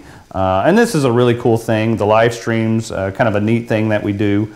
If you've been tuning in, you've seen all the kind of different programming. From video games to skits. You might hear a poem, you might hear a song, you might see some turkey bacon. Yeah, whichever. So we just want to appreciate everybody and everybody in the house. This is nothing but good here. All right, so as soon as I find my spatula that I got from Spatula City, and they have a wide range of spatulas at Spatula City. I will go ahead and promote Spatula City. You won't find a better discounted spatula house than Spatula City there in Bismarck. So give them a call or stop by and see if you want a narrow or wide spatula. They got everything for you. They have all colors, all sizes, handle length. So yeah, Spatula City, give them a call. They won't leave you flat.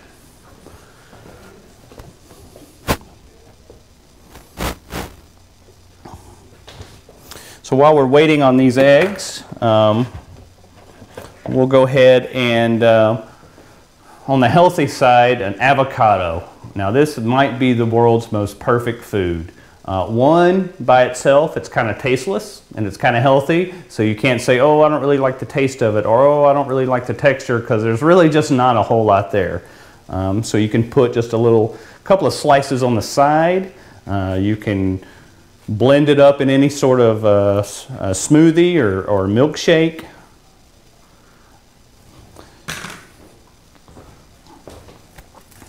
So I hear some action going on with the eggs over there in the pan. They're having a little mosh pit. We've opened up our avocado. All right, so the eggs are making a little noise. Oh yeah, so again, since we kind of started off slowly with the heat and put the olive oil in, I can already see the bottom starting to bubble a little bit, and then I know that it's not sticking on the bottom. In just a couple of minutes I'll be ready to flip it. Not even a couple of minutes, probably less than one. But this is the point where you can adjust the heat a little bit. You can turn it up, because when you flip it over, you want to get those yolks cooked a little bit and get them a little bit solid so they don't burst out and become runny, unless you like your eggs runny.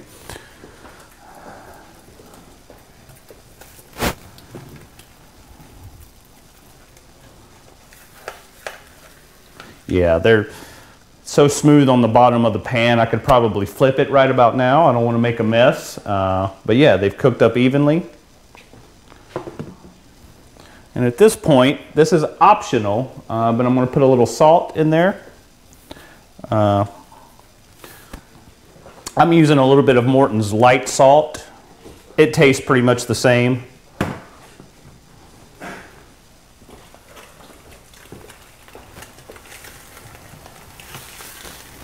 All right.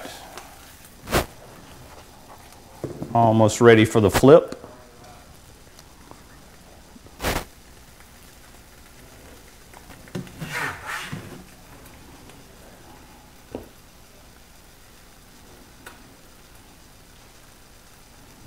All right, and the consistency is just really good. And these non-stick pans, again, if you take care of them, they'll take care of you every time.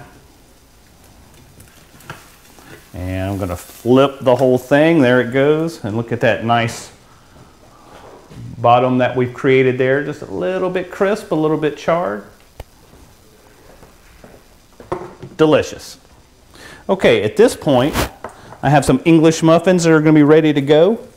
So we're going to put the oven on bake. We'll do about 350. Doesn't need to be that hot. And we'll let it get ready.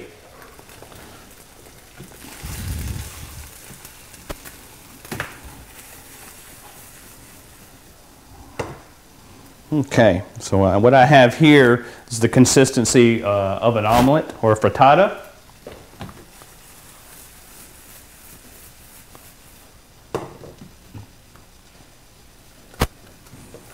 And I'm going to give it one more turn. Some people like their eggs runny, which is delicious. I'm going to get these about medium well. Oh, there's one yolk that broke, but that's okay. A broke yolk.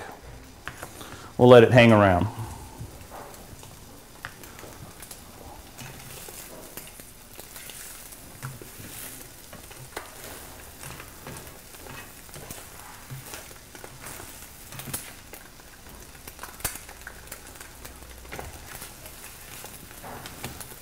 All right, I'm going to get a little fancy here. The flip.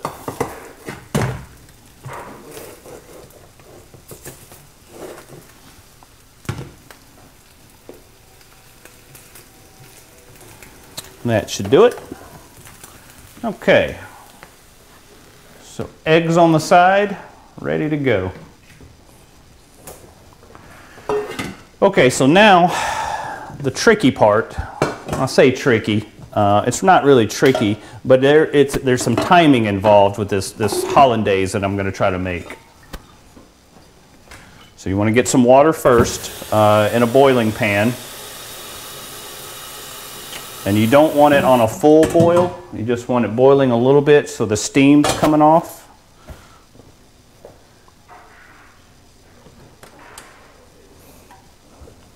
And while we're waiting on that, I'm going to go ahead and bring my English muffin station over. And here I have some fresh basil that I grew. Got a little plant from a grocery store that was already had already sprouted a little bit, and then I took it home, put it in the sun, and magically it just grew. But I picked one of the leaves off, and then I actually put it in that non-stick pan for just a second to let them crisp up a little bit. So now I've got some fresh ground basil, optional. If you can ever try, and that's another way you can do it on the cheap if you're into herbs and spices. You can buy those little plants at the grocery store and just put them on your windowsill, and in the long run they're cheaper if you take care of them. Give you a whole season's worth of fresh herbs and spices. Really good stuff. I have some peppermint at home. I have some basil. My tomatoes didn't do very well. Okay, so now I have this lemon, and this lemon's going to be used for the hollandaise. So to keep the lemon from absolutely going crazy when you start cutting it, put it on the table and roll it with your hand a little bit. Kind of soften up the lemon. It's going to be easier to cut, easier to squeeze. So I'm just going to roll that on the table just a little bit, and now when I cut this open and squeeze it, it'll be a little bit easier. And it'll also force some of the seeds, and it'll be easier to get those out. If you've ever bit into a lemon seed, yeah, that's disastrous. It's one of the most bitter things ever. So yeah, you definitely want to keep the seeds out of all of this. Okay. And now that my non-stick pan has cooled off a little bit, I just wiped it out. Put it on the back burner. Now I have this bigger pan that used to be a non-stick pan, but as you can see, after being submerged and corroded a little bit, it's not useless, but it's not fun to use because everything sticks to it.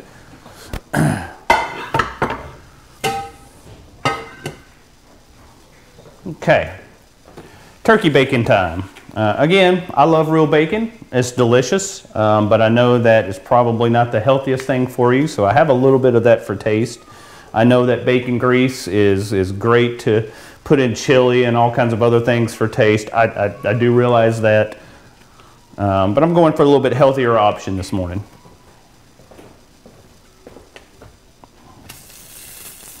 All right, and the pan's already hot a little bit. Now with the bacon, you can still use the olive oil. Obviously, it's not necessary. Real bacon makes its own grease. Whatever you do, keep the burner low, even with turkey bacon, because it cooks up really quick and sticks. And of course, with real bacon, you get that grease popping, and it can become kind of a dangerous situation. So no need to keep it on high. And we're just going to let that sit.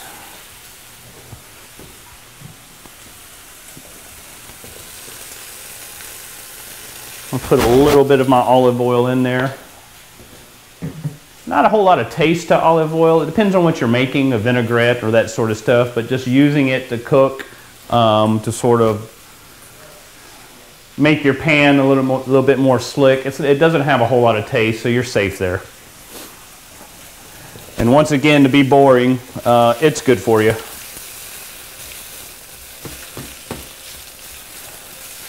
Okay, so back to the hollandaise. So I have my water boiling over here, and I'm going to use this pan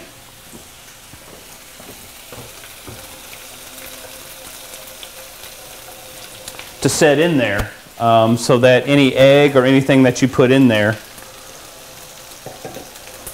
will slowly cook. And that's the trick with hollandaise, is that since it uses an egg base, it's really easy to cook the eggs a little bit too much where they start turning into an omelet, and then you can't use it. So you just need to get it to a point where the consistency is really thick, but not quite cooking yet. And that's where you mix in the hot butter, and the lemon, and cayenne pepper is optional, and it gives you this kind of nice sauce.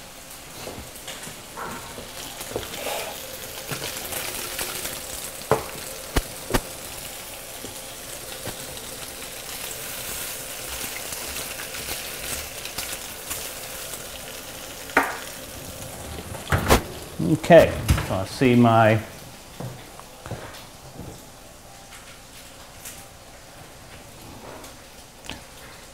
oven is just about ready for the English muffins.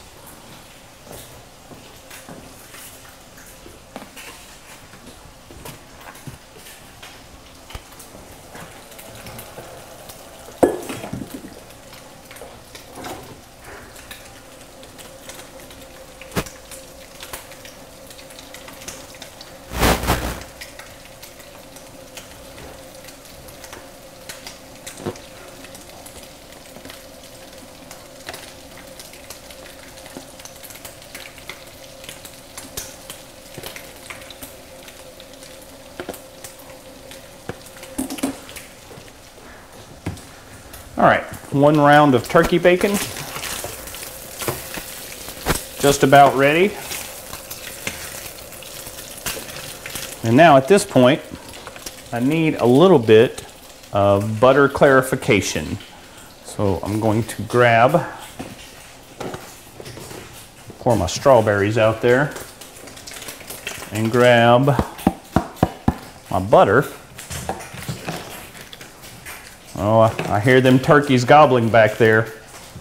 They are mean and they are ready. And they are hiding for Thanksgiving. So I'm going to just microwave this butter. You can saute it or melt it in a pan, which is fine. But if you're just using butter,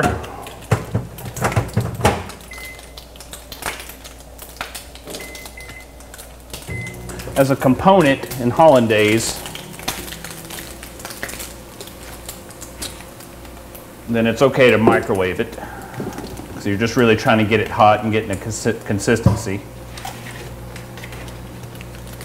All right, turkey bacon round 1.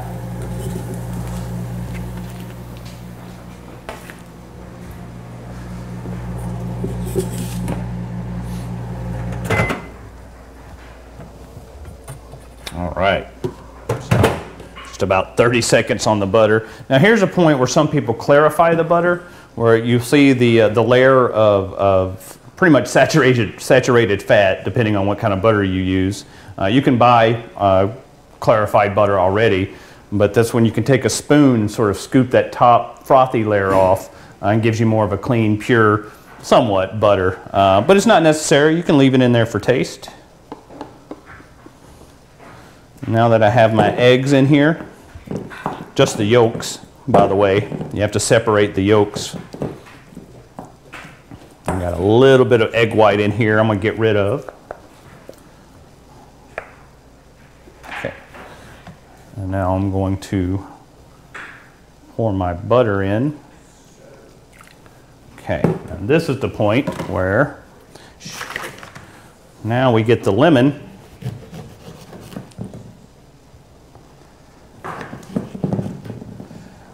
Again, look for seeds. Don't need any seeds in my hollandaise.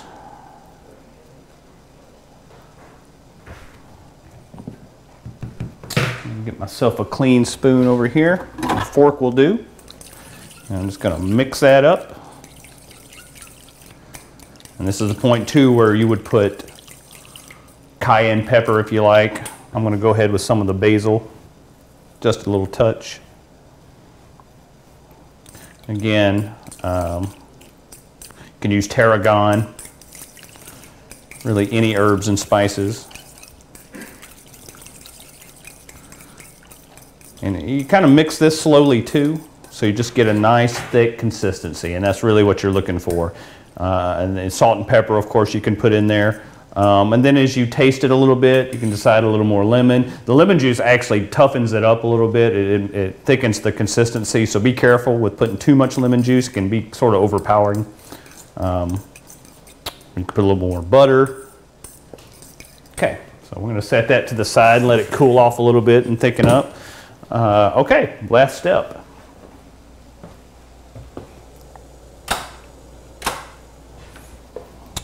The English muffins. I'm going to get a plate for these. And we are just simply putting these in the oven. And let's see, let's be adventurous. Put a little butter on them before they go in the oven. That'll be nice and tasty. And when these come out, we're just going to top them with the turkey bacon, a little bit of real bacon, some potatoes. Some people might just want to leave the butter on there and put some honey on them.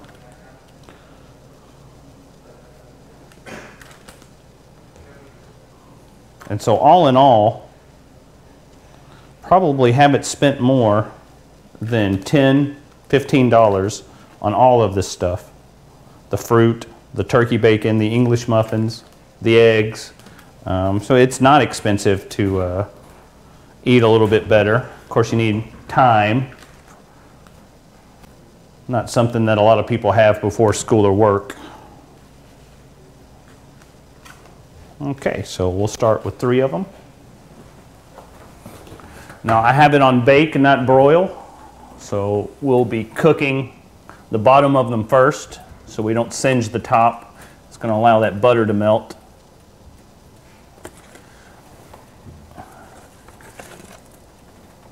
Try to use an oven mitt and that sort of stuff. I know I don't have one on currently, but I've worked in restaurants for years and my hands are pretty charred. But still, it's not a good idea to reach into an oven, so be safe so you can enjoy your brunch. Okay, so we're going to just go ahead and take 1 plate.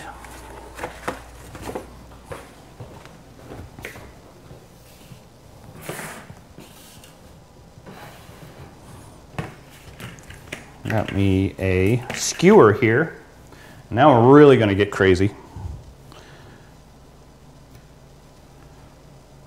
And for your fun brunch, your brunch lunch, so you can munch,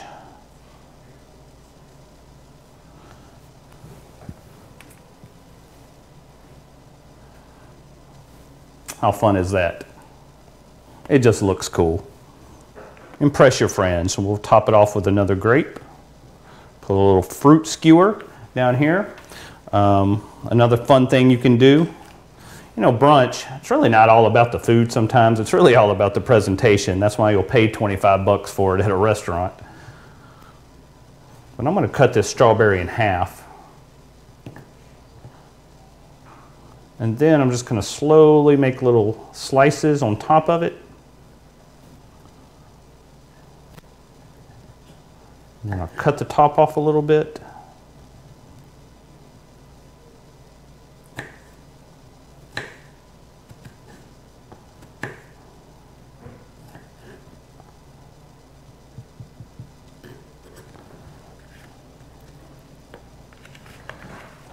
And now we've sort of fanned the strawberry out a little bit. It's no big deal. It's just a presentation thing. So get creative with your knife.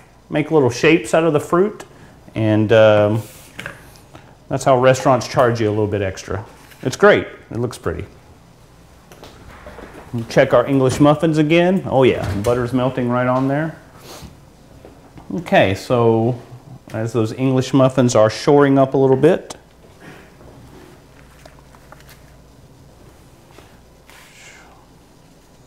let's go for the avocado. If it's a little riper, you could probably put it on the skewer, but not many people like ripe avocado, so we're just going to take a little slice, try to make it pretty right there on the side. Avocados are tricky. You know, as soon as you cut them open, they start to oxygenate and they brown up a little bit, and it's not bad for you. It doesn't really look appetizing. So you can buy an avocado saver, which is an airtight container. But another cheap trick, I'm all about the cheap tricks today, rock and roll. Put the avocado in water. Just a little tub of water, put it face down. It's not going to keep it totally from getting sort of soggy and brown on the edges, but it'll make it last several days longer than just putting it in the fridge alone. We're just going to turn brown instantly. And for example, if you make a lot of guacamole and you want to save it and keep it from turning brown, when you put it in the container, just put a layer of water on top of it and keep that in the refrigerator, and you'll preserve the avocado a little bit more. It's a cool little trick. It's really cheap. Okay.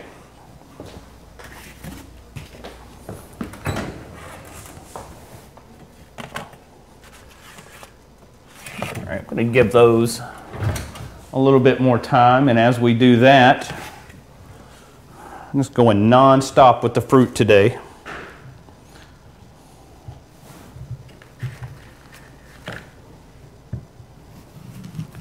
Cut up an apple, a couple of chunks of that. Apples are the same way, and potatoes are the same way too, by the way. You can preserve them longer. If you cut them, you can preserve them longer just by putting them in what they call a water bath, because baths are made of water. And you can preserve the fruit or potatoes several days longer just by keeping them in a container of water. So now we've cut an apple up a little bit. Let's see what else we have over here. Bananas. And here's a good example of what I'm talking about. I cut these bananas probably about 30 minutes ago, and as you can see, now they look dirty and unappetizing. So that's the problem with fruit. You know, people say, well, I don't like to buy a lot of fruit because it goes bad. So just don't buy it in large amounts and don't cut it open until you need to. And then in that case that you do, submerge them in water. For some fruits, it works to preserve them a little bit longer. Okay, so I'm hoping that our English muffins are, oh yes, they're nice and brown and crisp around the edges. And I'm just going to pull them out, slide them out with my hand here and try to be real careful. And I'm going to leave that on for another round. Okay, we're pulling into the station now. We have our fruit skewer, and we have our avocado and our fanned out strawberries, and of course at this point you can use those dried herbs and spices just for a little presentation around the edges. You could use powdered sugar if you're having pancakes and that sort of stuff. You can take a little bit of syrup or chocolate syrup or strawberry syrup, put it on the plate, and then take a skewer and make little designs in it. Anything to raise the price, right? Okay, so now it's just as simple as taking your scrambled or your fried egg. We'll go with a fried egg for the first one. A little bit of pre-cooked potatoes, which we've heated up. At this point too, you could also put, you could smack some cheese on there. I wouldn't suggest Kraft American singles, but if you want to do that, that's fine. But I would suggest maybe some provolone, Swiss cheese, Gouda, always a good bet.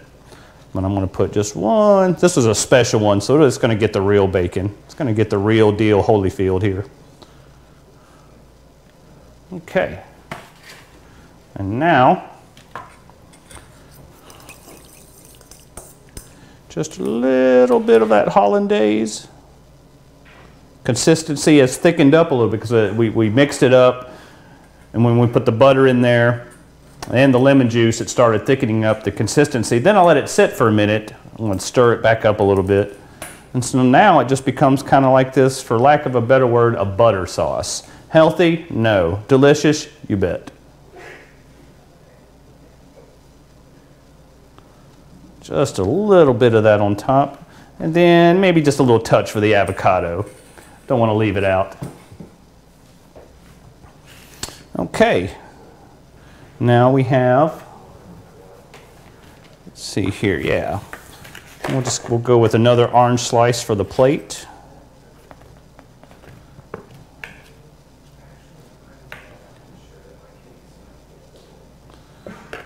And we have plated up number one. Maybe it took a little bit of time, but it did not take a whole lot of money. And it just looks great. Let me take it here to the other camera maybe. Yeah. Delicious, healthy, appetizing, filling. So if anyone in the house that's hearing this right now, if you want to come try some of this, and I'll plate up another one with the turkey bacon. But yeah, come on into the kitchen. There we got one of our on-air personalities and helpers, and just all around, just great artist, great musician, funny guy, smart, also friendly, sweaters. One of the weirdest people that you've ever met, apparently.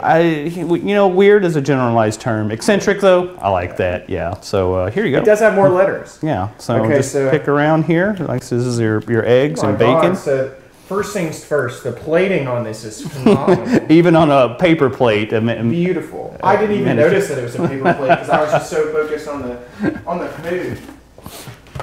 My goodness, I'm going to put this little piece of avocado onto this. Yeah, absolutely. Okay, and I'm going to plate up number two here. Another fruit skewer. Here we go. We're going in.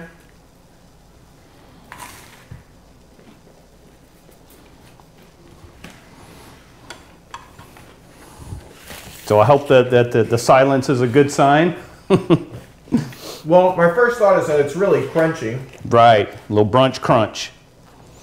That was a good one. I'm proud of you for that. Yeah, a little brunch crunch before lunch. Okay, so this next one, I'm gonna fold up a little bit of the turkey bacon. Put it right on there. You're getting a little lemony, just a little hint from the hollandaise on there. I didn't put a whole lot. I am getting a little bit of But it's just it's just a touch, you know, and that's the thing about that hollandaise, you know, if you can find, and it's a timing thing because you're cooking the eggs and the butter's still hot, so it's a temperature thing, and if you put those in there and then you have that lemon juice on top, if you time it just right, it gives it a nice thick consistency where you get a hint of butter and you get a hint of the lemon and then the cayenne pepper. If you're into that, you get a little hint of that, so you can make it a little bit spicy. Okay. Well, I gotta say, Paul, I love my hollandaise like I love my women. Thick. I don't know if that's a good analogy. I don't know if that works. I mean, I'm talking about thick with 2 C's, Paul. No K, 2 C's. All right. They like that on the internet. What's the internet?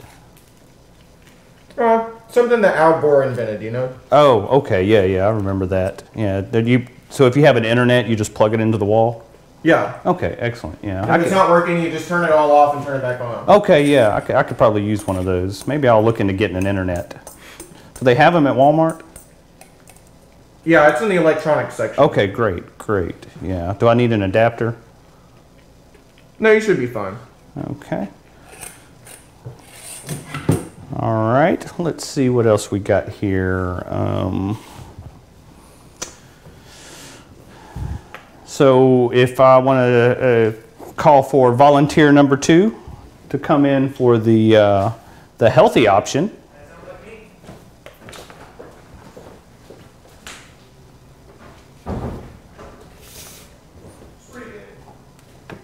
Okay. Hello? Hey, it's Mr. Coffee. Oh, Hey. stop it. Oh, stop it. Well, that was some good coffee, and no better way to follow that up. A little bit of brunch, then maybe another cup of coffee. Is this an avocado toast kind of situation? That's so funny to me, avocado toast is sweeping the nation. You know, avocado on toast. Brilliant. Out of all of like the millennial memes that have come out, like I don't really relate to it personally, but that's great. If they can turn it into a thing, it's healthy. I'm going to give you 2 slices of the turkey bacon. Are you okay with turkey bacon? Oh yeah, absolutely. Okay, great. There's a little bit of fruit on a skewer. Oh my goodness. I'm going to give you a little bit of some of that. Just to. I can't believe you're a media professor. Well, I watch a lot of cooking shows, so I guess that works out. Yeah. And here you go. Oh, fantastic. Yeah. I guess There's I need to. Plenty more. I guess I need to assemble this. You have. Do I need any silverware? Or should I just go for it with my? You could just go for it, or there's probably some silverware somewhere. You think I should put the avocado on here? You know, that's an option. Ooh. That's a consumer decision right there. I think I may just have it separately. Sure, absolutely, yeah. Just jump in with both feet. So that just about wraps it up. If you have any questions, just send them onto this internet thing, and we'll look at those. I'll write them down on some paper, and then I'll send it to our media department so maybe they can put it back on the internet.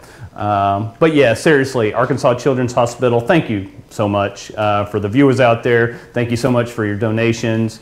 Thanks to Jake, thanks to Zach over there. Thank you. Scott McKinnon, innovative media professor, and of course our director, Leighton Hall, who's with every telethon gives it his all. Hall gives all. Couldn't resist. And so he's doing a great job. And so thanks everybody for your donations. Thank you Henderson State for letting us do this here on this campus and providing a lot of the equipment to pull this off. And yeah, Leighton, if you want to come on in here and have something to eat.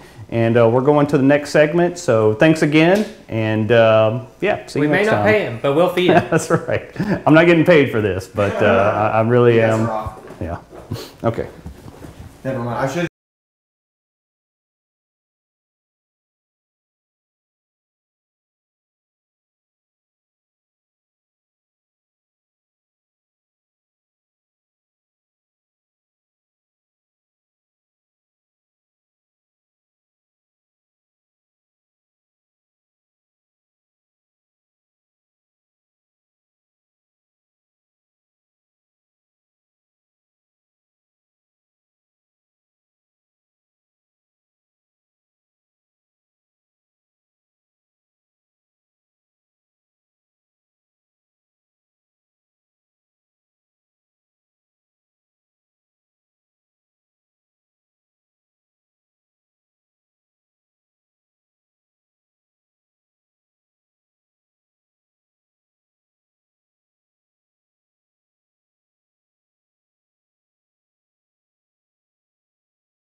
So, are we live? And here we are, live. At this point, you guys are probably getting tired of us, but we don't really care. Trust me, we are too. Okay, so this next segment is called Sampling Around the House. So while good old PG Glover in there was, I guess it wouldn't be PG Glover. That's like the equivalent of saying like ATM machine. PG Lover was in there making some eats for us. We were gathering things from around the house that we thought that we could sample and make into some sort of beat or tune. He made the eats, we'll make the beats. Hey! So the things that we've got for you today, we've got a piece of PVC pipe, we've got a cup with some water in it, and we've got a water bottle. We've got a Black & Decker, it appears, drill. We've got a mechanical keyboard, some locks and stuff. We're not doing anything crazy with it, okay? We got a couple screws because we're screwing around. A bottle of half-drank kombucha. Smells terrible. Try kombucha. That's how you say that.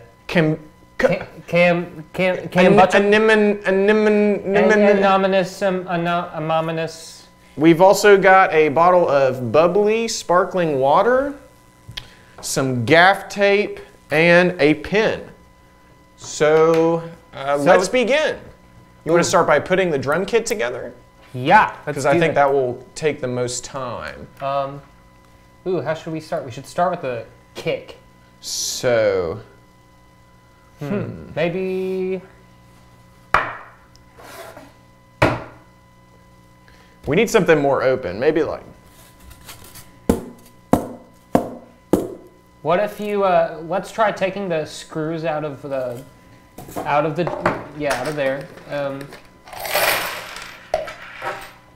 What can we hit it with? Can we hit it with the pin? Let's hit it with the PVC.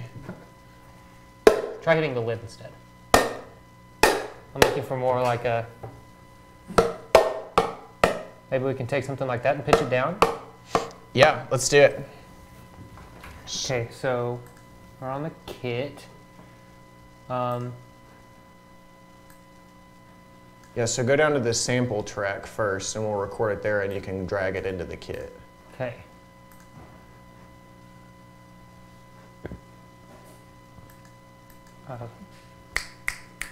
Okay, I think we're.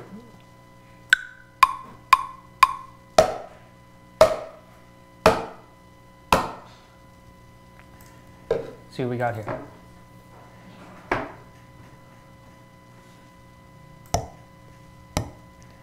Yeah, we're gonna have to pitch that down a lot, but I think it'd be good. Put a little reverb on it. I think the maybe. second one sounds pretty good.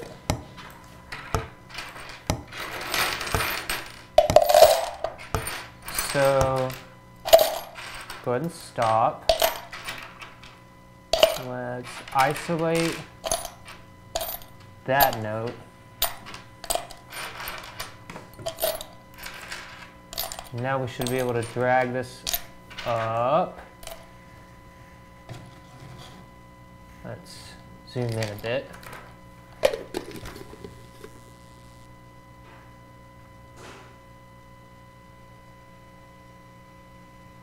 Let's make this C3.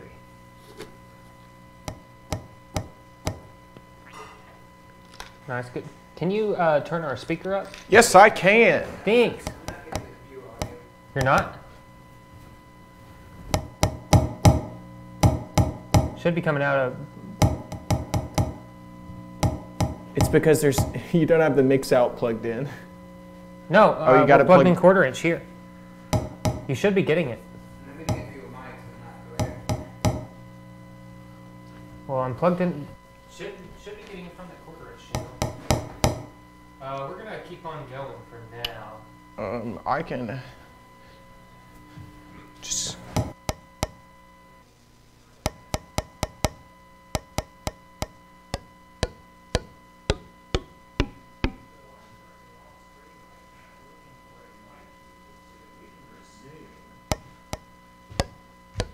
And what I'm doing is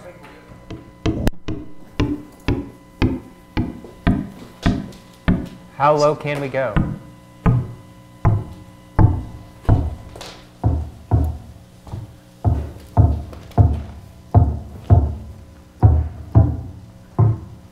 How low does our bass need to be? I think that's good. Nice. We can shorten that sample up a bit. Give it a little bit of a fade out.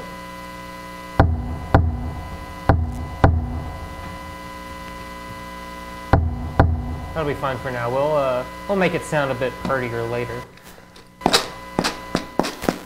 Man, we could have done this. Hindsight's 2020. Let's move on. I think it sounds pretty all right though. So that does sound pretty good. So I was thinking that for a snare we could either do like, or we could. I think just. Or this could be like a clap or something.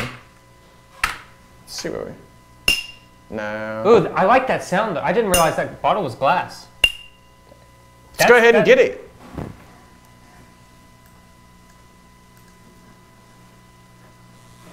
Okay, let's go back to the beginning. Don't need that anymore because we got it already. And we'll also need to start labeling these soon. Let's turn off the count in for now. Yeah, why don't you? Oh, it's fine.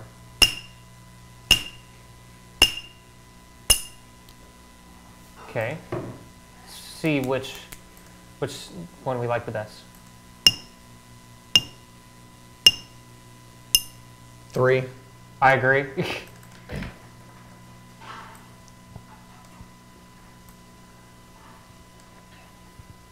Let's drag this back up. Why don't you go ahead and collapse your bass keys and lead? That way you don't have as much distance to cover. Good call. Good call.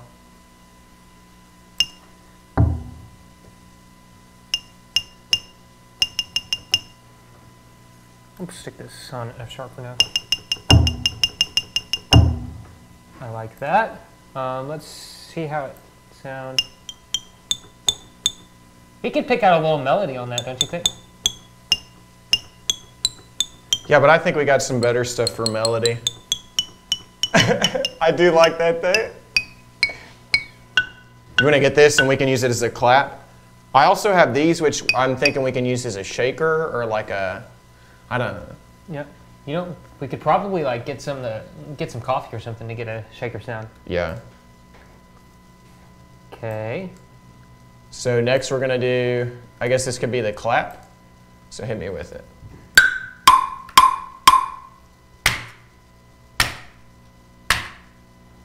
Try and get a rolly sound too. Okay.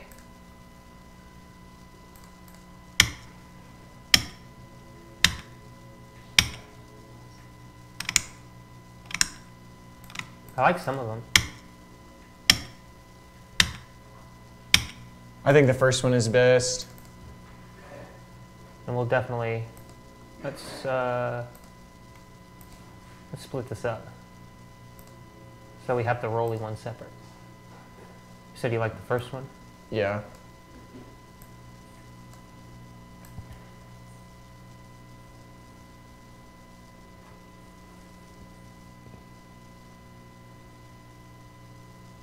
Let's move it up to this key.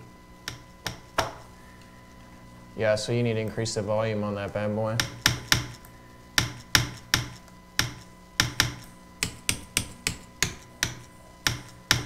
That's good for now. I'm gonna go ahead and label some of these. The kick was this was glass bottle. Yeah. I wonder if we can like.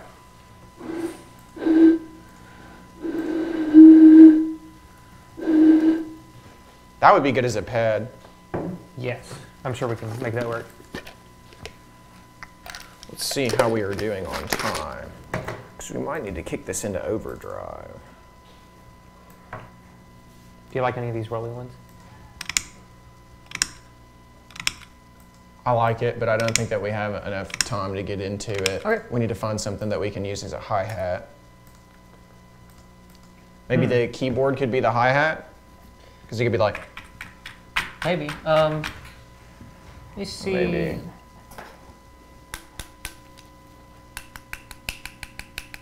Yeah.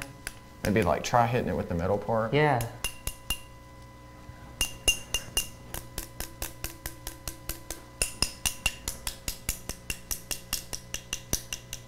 How about for a hi-hat? Let's see if we can find a couple of pieces of paper maybe to rub together. Okay, I will get on it. So That makes. why don't you? I can start coming up with a beat or something. Yes, do that.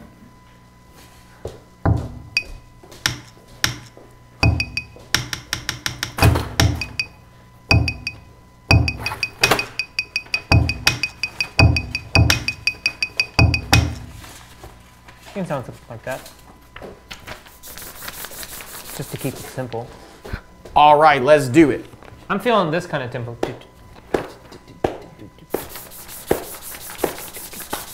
We'll tap that in. Looks like around 85 maybe? Do you want to record this? One second.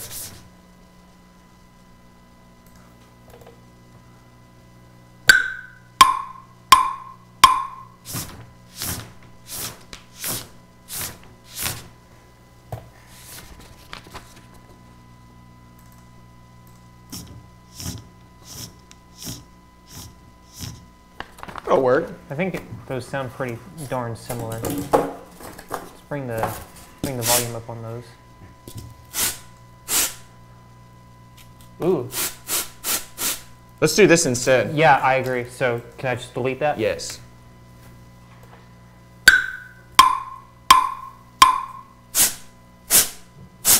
I think that's gonna sound pretty good. First one should be fine. Because it is 12:53, my friend. Oh boy. We do not have a lot of time. Come on. Let's put it. Let's do A sharp. So we can make that. Let's warp it. Let's make that shorter. That should be. Maybe bring the volume up a bit. Yeah. And why don't you go ahead and put a beat together for? Did we get a snare kind of thing? Yeah?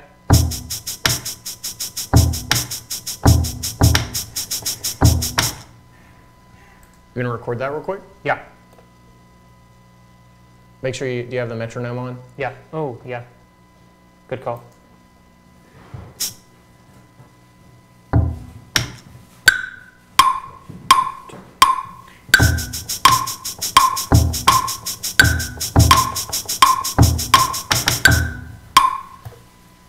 That's a pretty decent 2-bar loop. Yeah, why don't we steal that bottle sound for the synth if we're not going to use it as much? That one? Yeah, we can use that for keys or something. I think we should do a clave rhythm. You want to overdub that then? Yeah, let's just, I think that button will let me just add to the arrangement.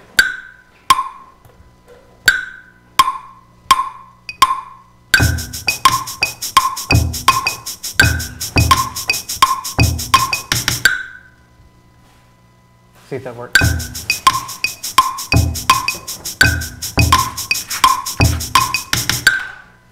That's pretty nice. How does it sound without the metronome? Nice. Okay. You want to record this for a lead? Yes. Okay.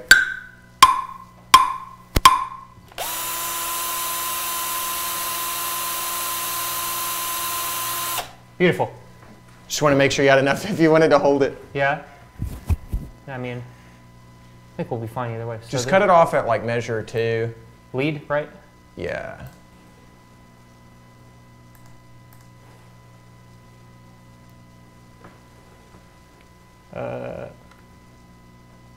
What happened to it?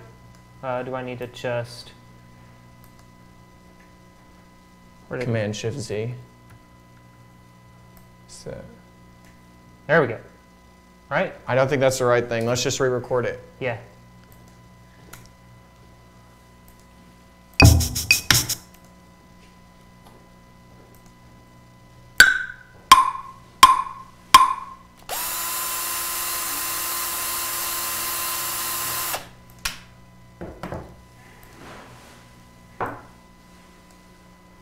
There we go. Definitely bring the volume up. I think I am going to switch to simpler, just because Because it's simpler.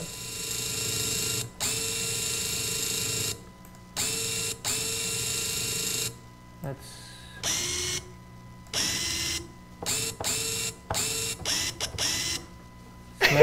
maybe cut some of the... Yeah, I'd say... I understand. Actually, I like the rise in the beginning. I like the... Ooh.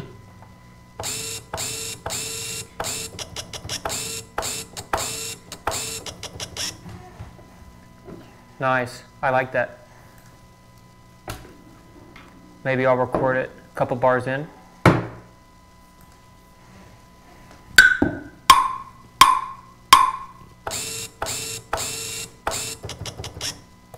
Let's try it again with the metronome on.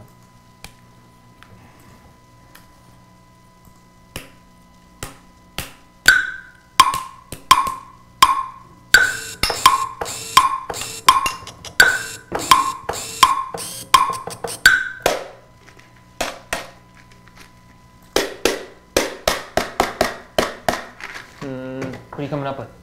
I'm trying to find something that would be good for like a bass noise. You said we were let's try and do the chair, right? Oh yes! Can't believe you almost forgot. Goodness.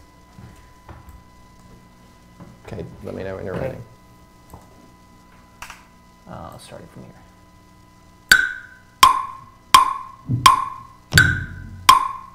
Just do some more. Just do a few more. Okay. See what these... I think the last one is going to be the best. Yeah. I mean, can we just go ahead and assume? Yeah, let's just go ahead and assume it. Drag this to our bass channel.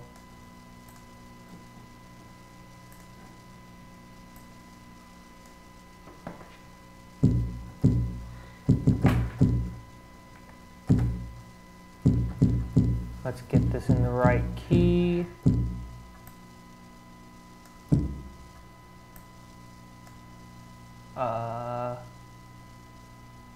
Is it under here? Transpose. Where on earth is the transpose? Pitch. Here it is.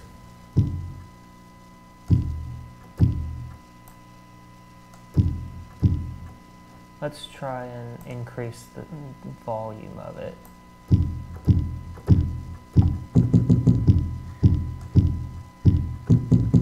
Maybe a bit sharp.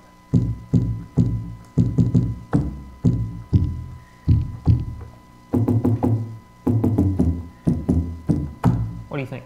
I like it.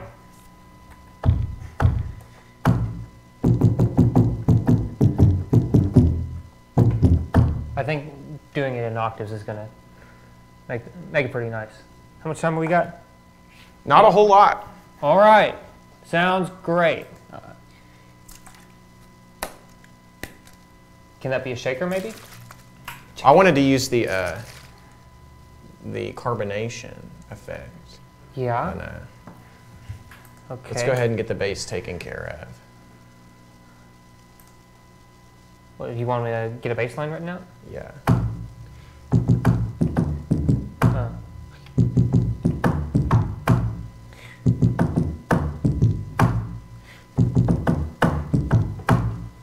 Let's do that. Bass channel.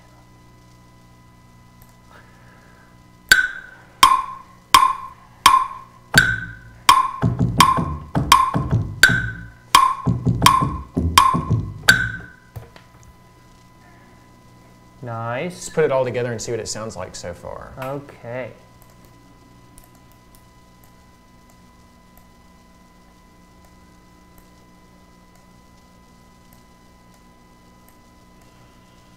Let's turn those channels on.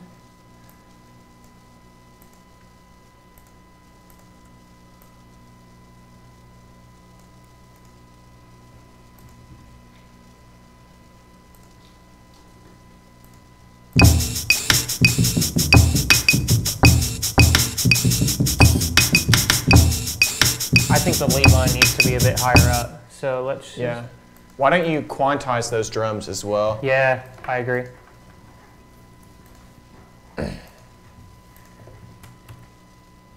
Oh. Cancel. It's Command U, not Command Q. Command A, Command U. Yeah, Command Q is quit. That's almost what I did. Yeah. Nice. Duplicate. Let's take the lead line. How about we select all 1, 2, 3.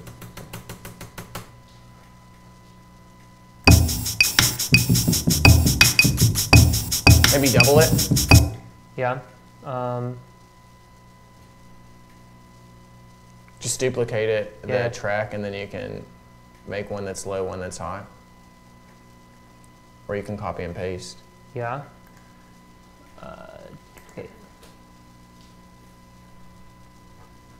Let's make this a bit easier to see.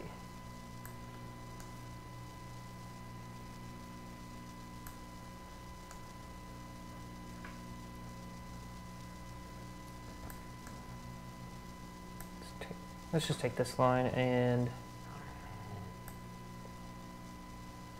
Nope, that was not what I wanted.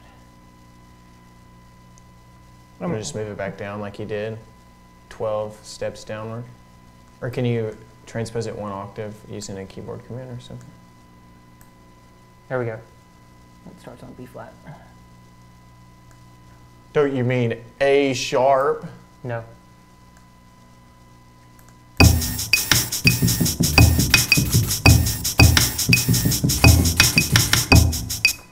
Nice! Yeah.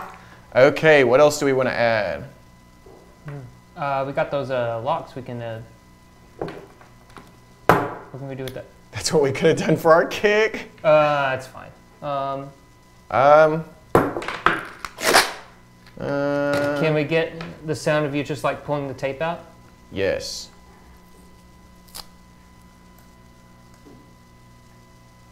Okay. Start from like right here. Metronome's not on. Get a long one.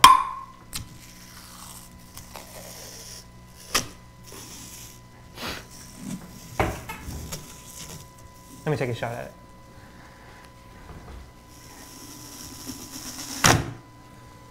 Nice. I like that last sound.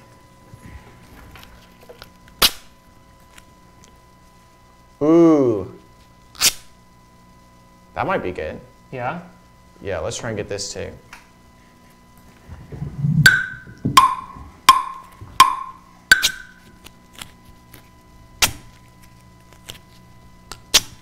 Okay.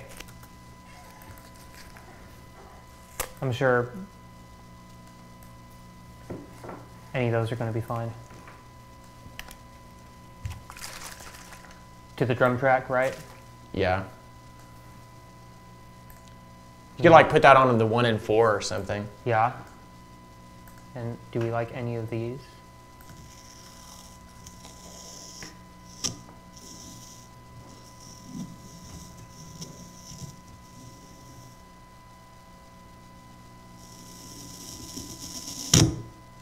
Ooh, I like that last Yeah. big noise. So maybe this can be like, Just a sample. yeah.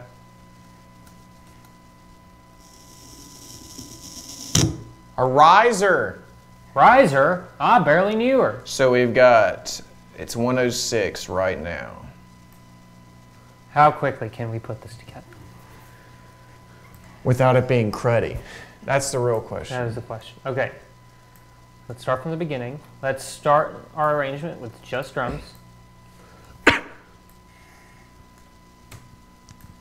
Why don't we do a, take out the hi-hat in the first go round of the drums. Okay, so that's this one.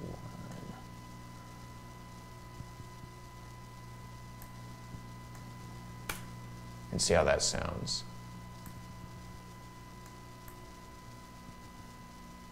And then maybe make the bass come in that too.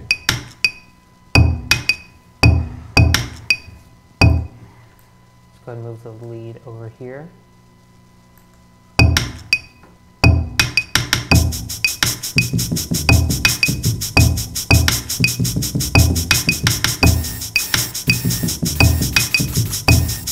Cool. Do you want to record just some samples to go along behind it? Yeah, like what do you want? What do you think of? So, Yeah, I can let you take the reins for a bit. okay. Go ahead.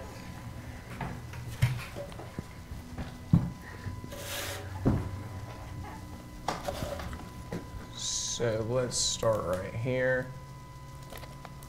Actually, why don't you pour the water in here? Okay. What kind of sound are you looking for? Just pour it straight in.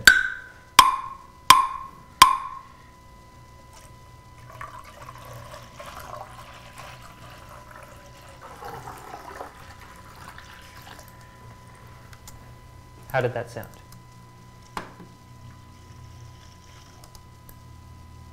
Bring the volume up on that one.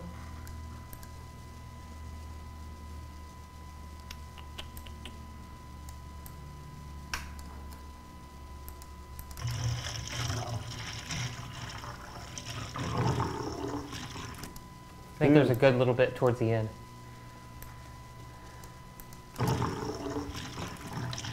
Yeah, that's kind of what I was thinking too.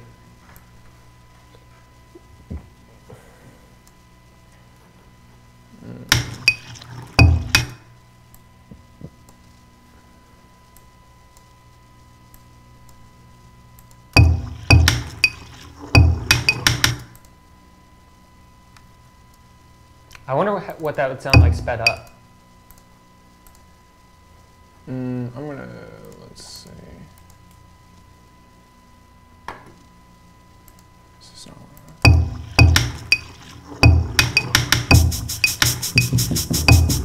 also want to get this. Okay.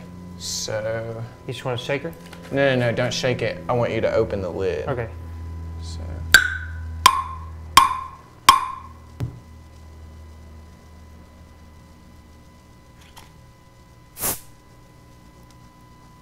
I think we got it. I don't think it even recorded though. Oh no. I can try shaking it. Wait, what am I? What's going on? Shake it again.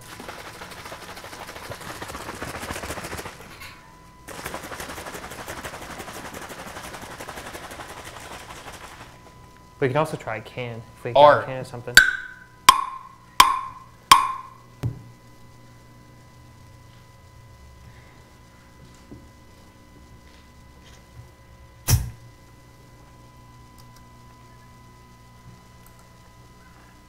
I think that's it at the very end.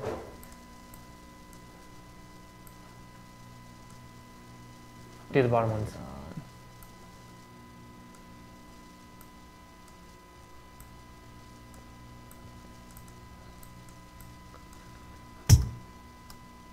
That's pretty nice. We got some low end from since I bumped the mic.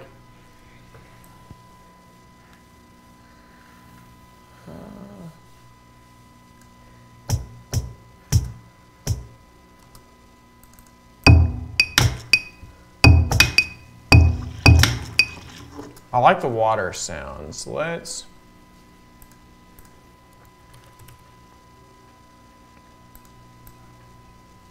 I'd like to take that bottle sound and make a keyboard patch out of it. Yeah. Let me. Okay, so.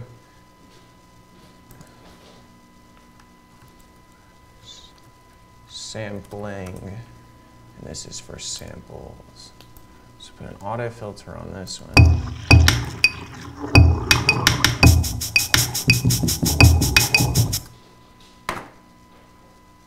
And maybe put a little bit of reverb on this bad boy. See how.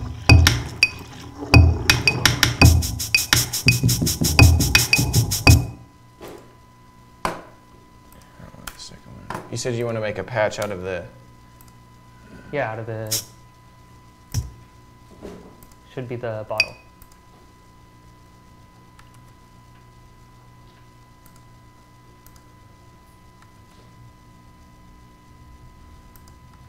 Maybe duplicate it and then drag and drop? Just.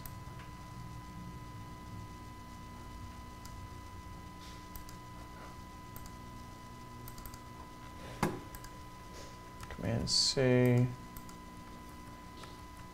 Oh my my God, let's just sample it again. Hold on, let me give it a shot. Is there, I'm hitting, so Command C. Try using the Mac keyboard instead, so that the difference, like the keyboard layout.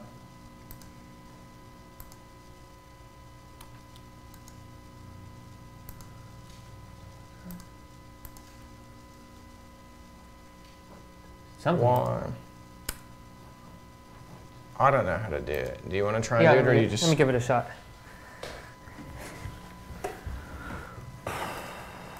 113. What if we copy it from right here?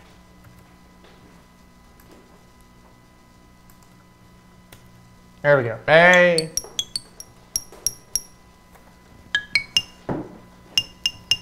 Throw a little reverb on it, and I think that it'll ring out.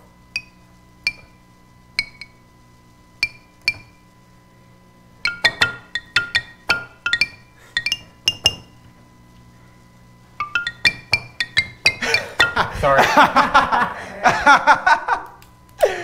Pretty good. It was pretty good. Thanks. What kind of reverb? That's just regular. Yeah.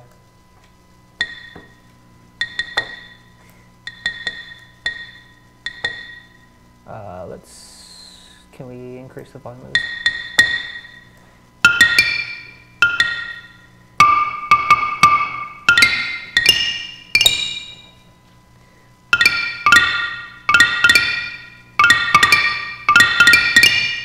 That's kind of what I want to happen. Yeah. Why don't you loop those two measures right there and play over it and see what you can do with it.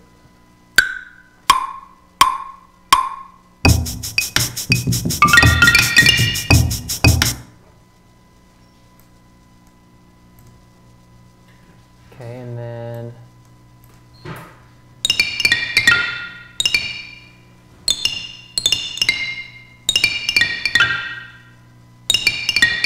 yeah.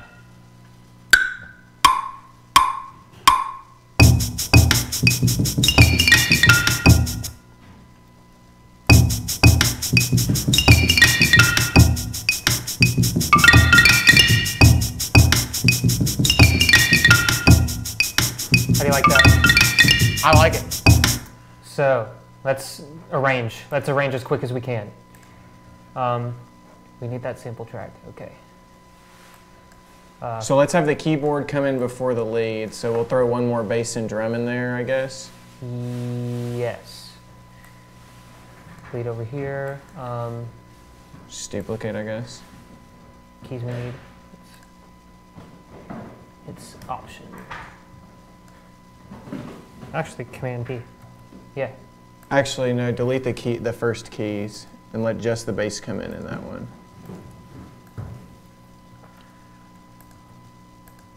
All right, let's start it from the beginning and see what it sounds like.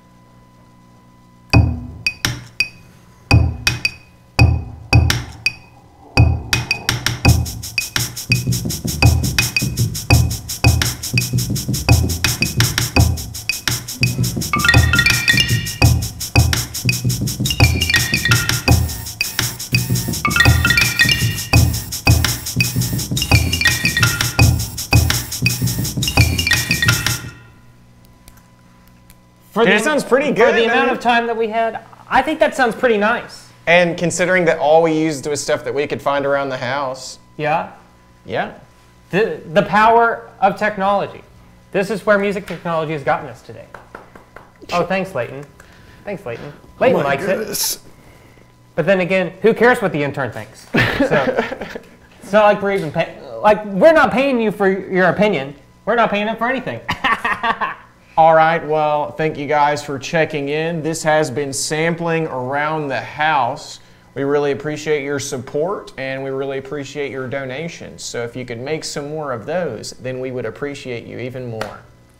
Anyways, see you later.